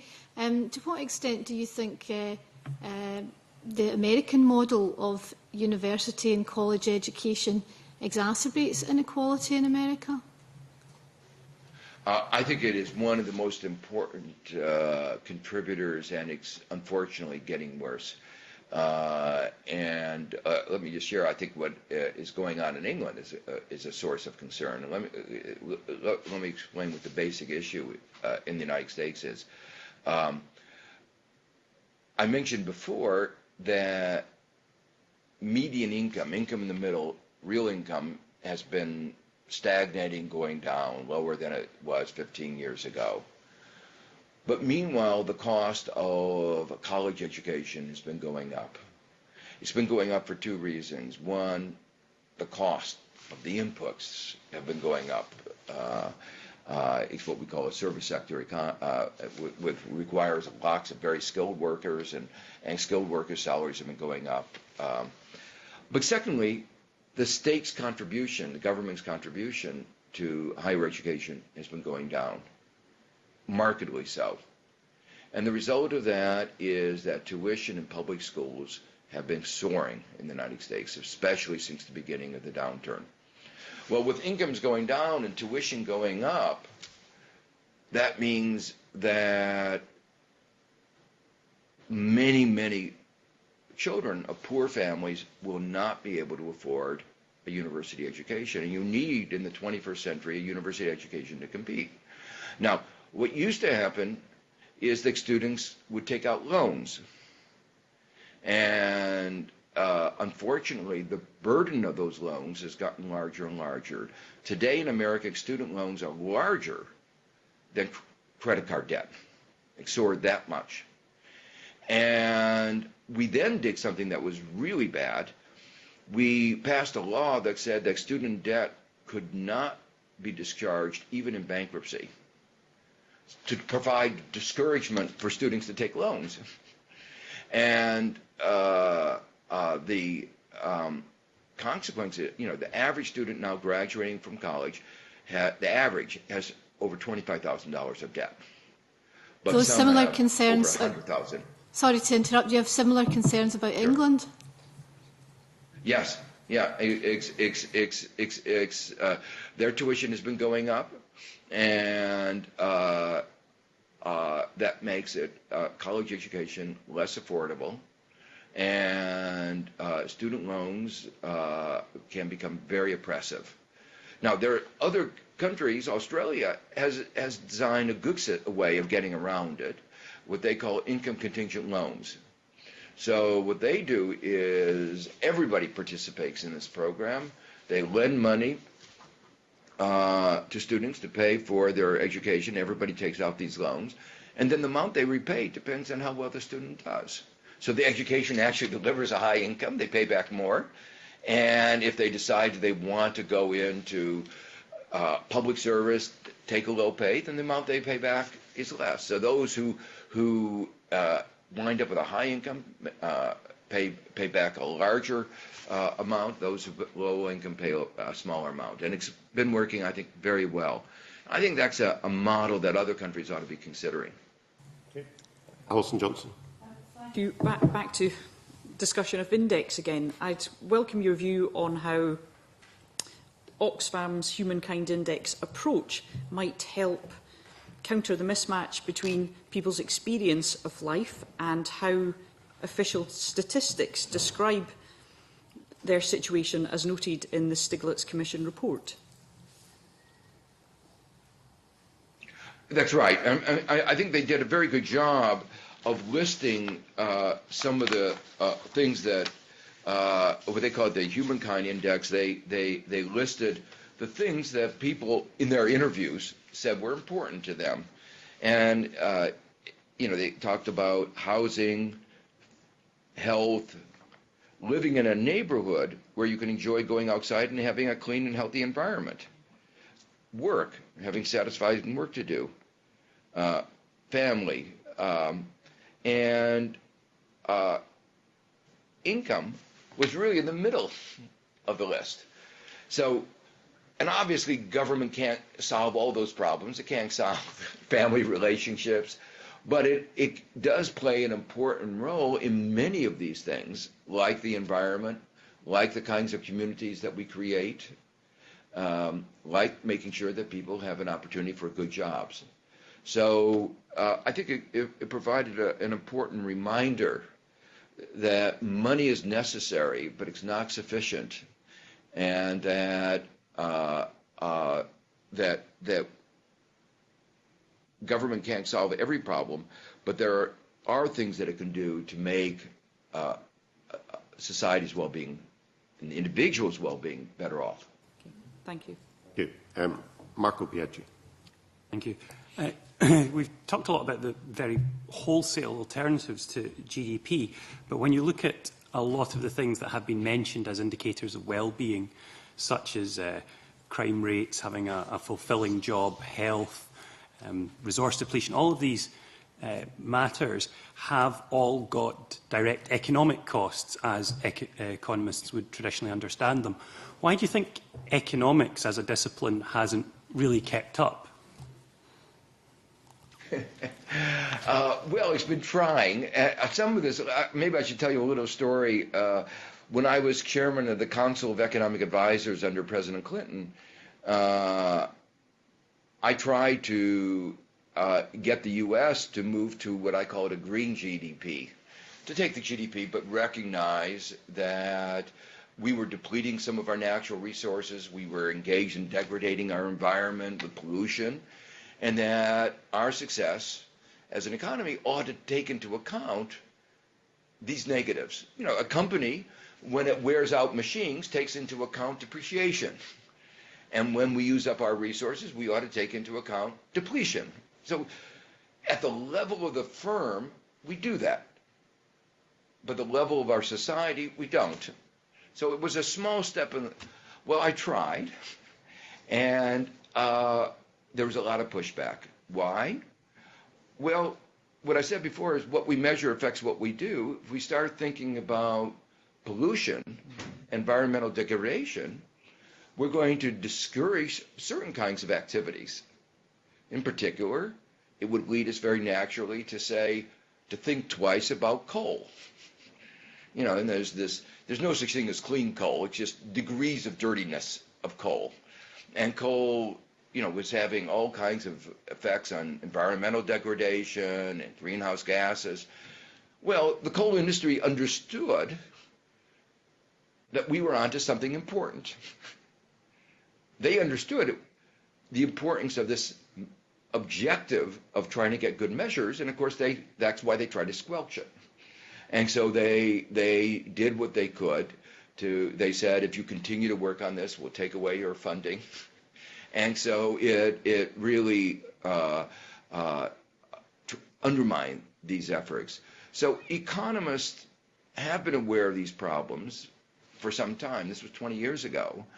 But there are, you might say, special interests that are resisting the introduction of these ideas into the, you might say, the mainstream of political discourse. So you wouldn't... And I hope Scotland will lead the way in doing this. So you wouldn't therefore see a role for potentially a baby step approach with a modified form of GDP as being something that might be easier for certain quarters in the debate to swallow. It would actually in some ways be harder. Well, I think that the basic ideas that I try to articulate, there are many. I call all these baby steps. They're multiple, though. You know, going from GDP to GNP, taking account depletion and resource degradation, looking at inequality, looking at the median rather than the average. These are not big things. These are not revolutionary. We actually have all these tools in our toolkit already. So these are things that we could do right away and put in what I call our dashboard, keeping our vision. And I think there are some more difficult things over the long run, you know, bigger steps. How do we really measure? You know, some of the questions have been about well-being in a broader sense. Incorporating those is going to be more difficult, but we do know some of the elements of those, like unemployment, health, and we can even get some indicators of those things into our dashboard. How we weight that, how we think about that is going to be more difficult, if you understand what I mean. You just can't add them up. They're different dimensions of our society. And that's why I kept emphasizing the importance of a dialogue, because there's not going to be, and this goes back to the question about metrics, you're not going to add up easily health, environment, GDP. There's no way you put those numbers together in a single number, and I think it's important to have an array of numbers that you can begin to think about. One analogy that I give that may be helpful: when you're driving, you want to know how much gas is in your gas tank, and you want to know how fast you're going. If you added up two numbers, the gas in your gas tank and how fast you're going, you get a number, but it's a number you don't know what to make out of it. You need both of the numbers to know how to steer, what to do in driving your car. And that's what I would urge you to say, let's not try to get everything into one number. Let's try to look at various dimensions and then talk about, are we not emphasizing the environment enough? Are we not emphasizing inequality enough? Are we not emphasizing employment? You know, so let's have a dialogue over that. Rhoda Grant. Thank you. You talked earlier about the OECD indicators, and I was wondering if that, or indeed something else, could be used as an alternative to GDP as an international indicator, and if so, how would we develop and implement such an index?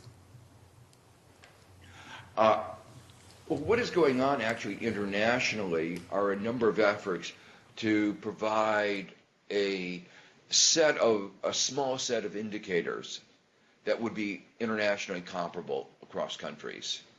Better data for the advanced industrial countries than there are for developing and emerging markets. So the data sets are richer for the developed countries, so you could do a better job comparing the advanced industrial countries.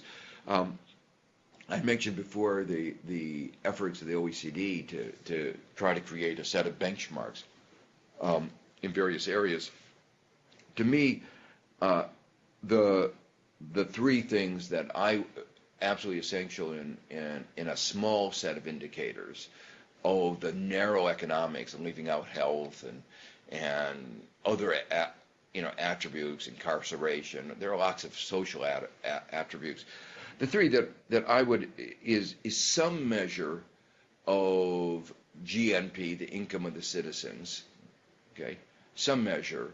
But when I say some measure, I think we want to include something about environmental degradation, resource depletion, as I said before. We want to take into account something that's going on, not just the conventionally measured market income. The second thing, and let me make one other comment on that, conventional measurement.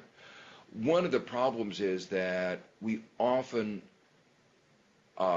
mismeasure the contribution of government to GDP or GNP. And the reason is that we tend to measure the output in the public sector by the input,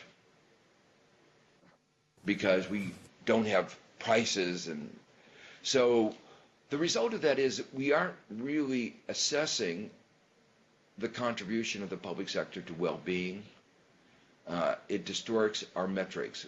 In effect, we assume that there's no increase in productivity in the public sector. So for instance, when the public sector or Social Security program increases security, like something that's very valuable, they would have been willing to pay quite a bit for that kind of insurance if the market would provide it, but typically the market doesn't provide good disability insurance, good annuities, and so forth. So that we don't capture the importance that the public sector contributes to our well-being. And so that's a real bias, and it biases our thinking about the importance of what the government can do to enhancing well-being. So that's at least one statistic that I would include. The second statistic that I think is important is some focus. Remember I said before that GDP or GNP is an average, and you want to know what's happening to the representative individual, and that's why I talk about median income, some form of median income. That's an important, it's a measure of inequality, but it's a way of, if you had no inequality, median and average would be the same. When you have a lot of inequality, the two can differ a lot. And when you have growing inequality, the two can move in different directions. So that's why I want to talk about median.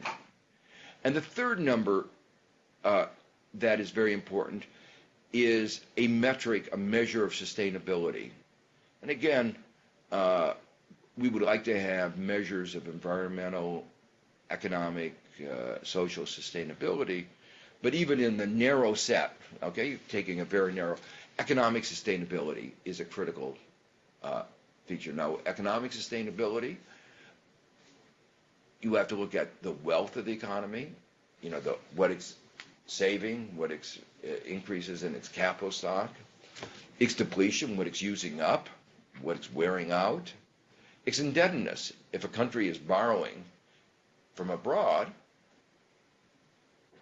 its wealth of the citizens is not increasing. So in the United States, if you looked at, as I looked at what was happening in the United States from 2000 to 2007, 2008, I said, the United States is not performing well. Why? Because while we were borrowing so much from abroad, we were becoming more and more indebted at the level of the nation, at the level of the government, and at the level of the household. So our wealth was not going up in the way that it should have been. And the wealth that was going up was fake wealth. It was a housing bubble.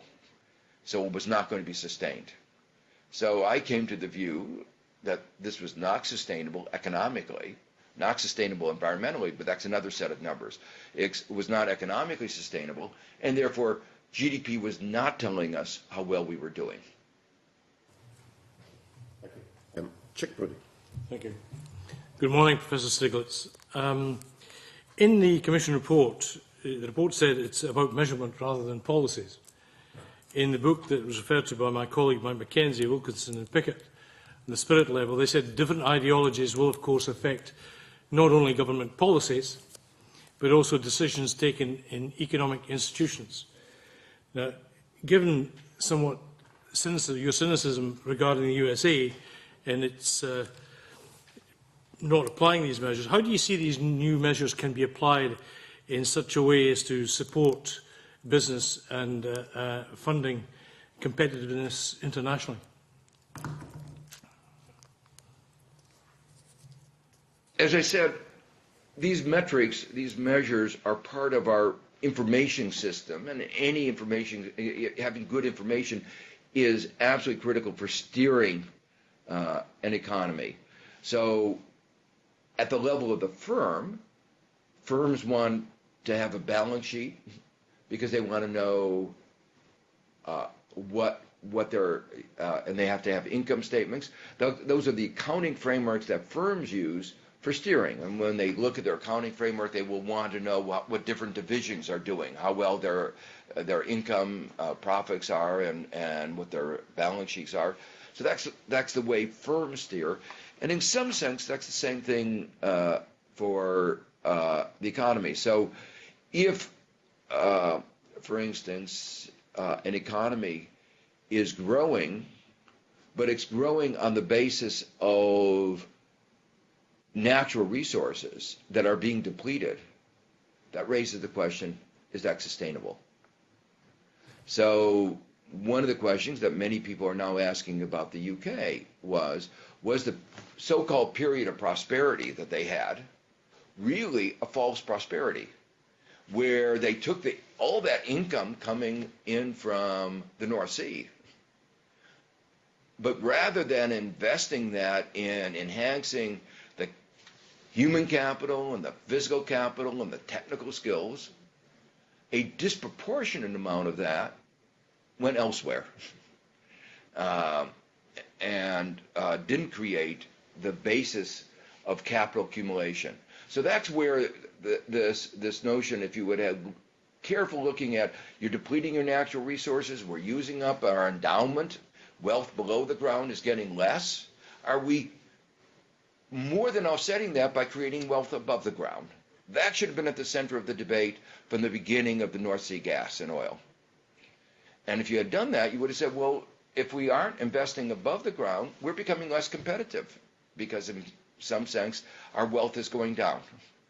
We don't have the productivity, the inputs that will make us competitive with other countries. Okay, thank you. Margaret McDougall.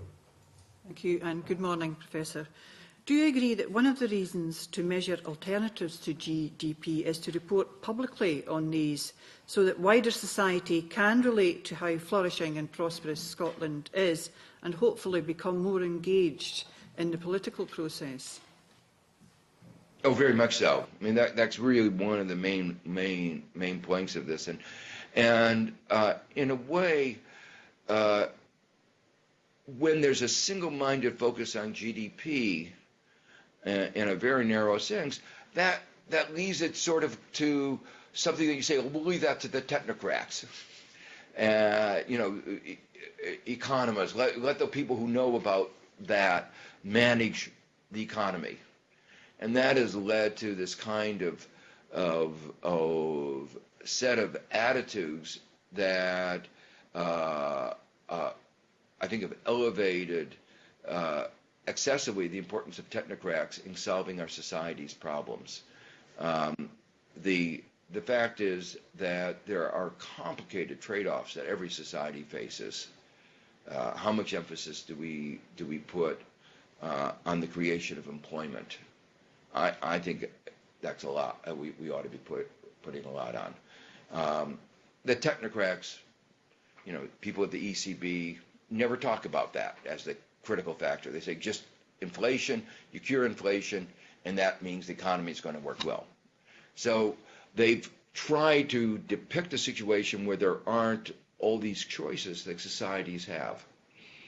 And by focusing on the many dimensions of what constitutes well-being, I hope that we will contribute to this kind of a discussion, will contribute to a broader dialogue in society. Thank you. Can I continue? Follow up, yes? Yes. If I could just follow up, because I think you are on the same line of thought.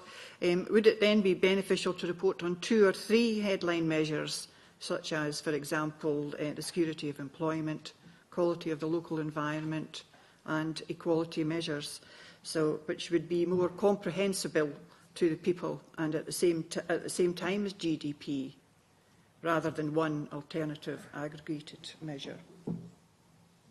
Say the basic framework of having benchmarks, and in response to one of the earlier questions, Scotland's benchmarks don't necessarily have to be the same as some other countries.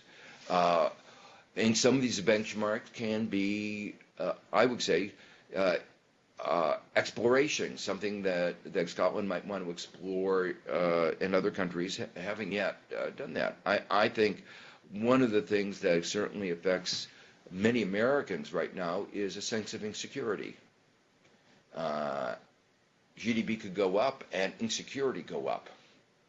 And if you ask what affects people's well-being, a high sense of insecurity is really bad. And we're talking about all kinds of insecurity: health insecurity, economic insecurity, job insecurity, physical insecurity, environmental insecurity. So I would, one of the things that we've, in some of the follow-up work of the Commission, is beginning to think about how do we try to capture this notion of insecurity, because that is something that people really do care about. Another one is a sense of community. There's a lot of evidence that community is important for individual sense of well-being, connectedness. And we can there are measures of some of these things. They're imperfect, but what we forgot is GDP is not a perfect measure of output. We've just used it for so long that we've forgotten all the imperfections and all the blemishes. When it was first being created, everybody was they debated it and they were very much aware of all the blemishes. You use it for long enough and you just forget about all those blemishes. But sometimes those blemishes turn out to be very important. Thank you. We're getting towards the end of our time. Probably the last question coming, I think, from Ken McIntosh. Thank you, Convener. Actually, thank you, Professor Stiglitz, for joining us today. You started off by saying that the National Performance Framework is a very welcome measure here in Scotland, although I think you said just the fact that it exists is perhaps its biggest contribution at the moment. You've also focused on median household income. Median household income, the last available figures in Scotland show it's fallen by £1,200. So it just suggests the difficulty between the practical reality of what's happening in Scotland and perhaps some of the steps we are taking or not taking to counter it. Can I just ask you to suggest what practical measures we could now take to move away from GDP, to actually use more practical measures, practical indices that include well-being, that would actually make a difference to the way we run our economy and our government? Well, one of the things, as I say, is exactly what you said. A focus on median rather than average starts having you focus on what's happening to the average citizen. So it's not just, we jokingly say, if the upper 1% in the United States does better, it's nice for them. But if it doesn't affect the rest of our society, are we actually having a society that's working?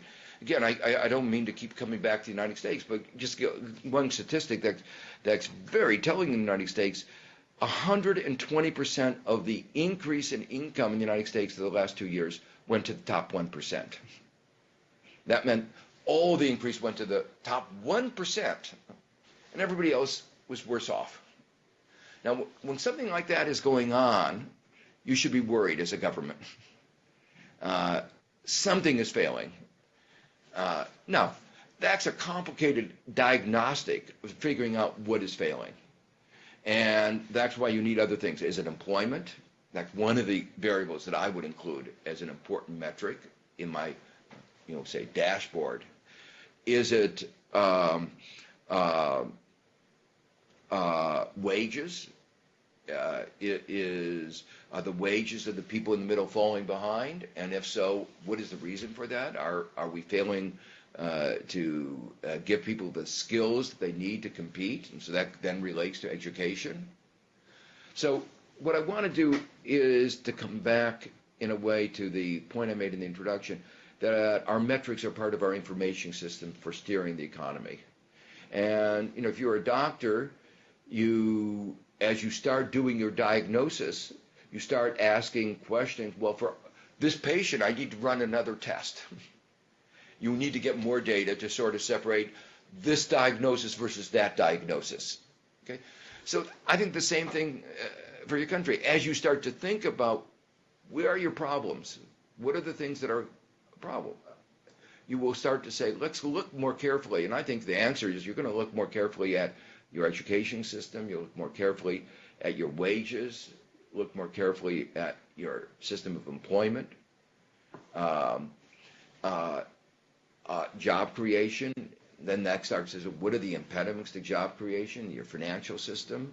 Is your financial system delivering capital to small businesses? Is it, or is engaged in manipulating LIBOR? Or, you know, what kinds of activity? Professor Stiglitz, can I just ask a brief supplementary, simply because your contribution to Scotland at the moment is quite important, just not only in terms of this debate, the indices of well-being, but also your comments about moving away from austerity economics and perhaps producing a fiscal growth, and also clearly you're heavily involved in the Fiscal Commission in Scotland. Can I just ask you on that, your recommendation that Scotland should have a currency union with the rest of the UK, is that something that you think is essential for an independent Scotland? Well, let me just say, the report that came out, it was a report of the collectivity of the group. We didn't each agree on on the weight associated with every recommendation. There were some, you know, like any group report, it's a sense of the group with differences. But for the report to have meaning, what we all said, there's nothing that we felt was so outrageous that we wanted to write a dissent to. So it's a broad consensus, but we don't all have the same weight. Let me say that one of the things that was very important on that particular issue was a discussion of transition versus the long run. There was a concern of how to what were the factors that might make for a smoother transition. But there's also a discussion of, over the long run, Scotland will have to re-examine the institutions that it has, and it will be important to have a structure that has the flexibility that as time evolves, the institutions will be able to adapt to the change in circumstances.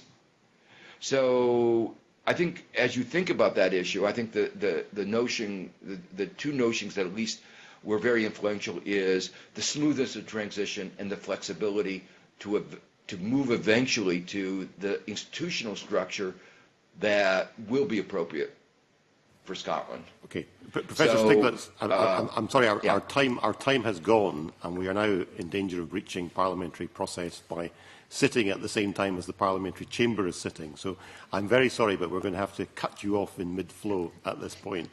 Okay. I'm very grateful to you for giving your time up to the committee today, and we'll be following up this piece of work with great interest. So thank you very much on behalf of the committee members. Well, thank you. Thank you.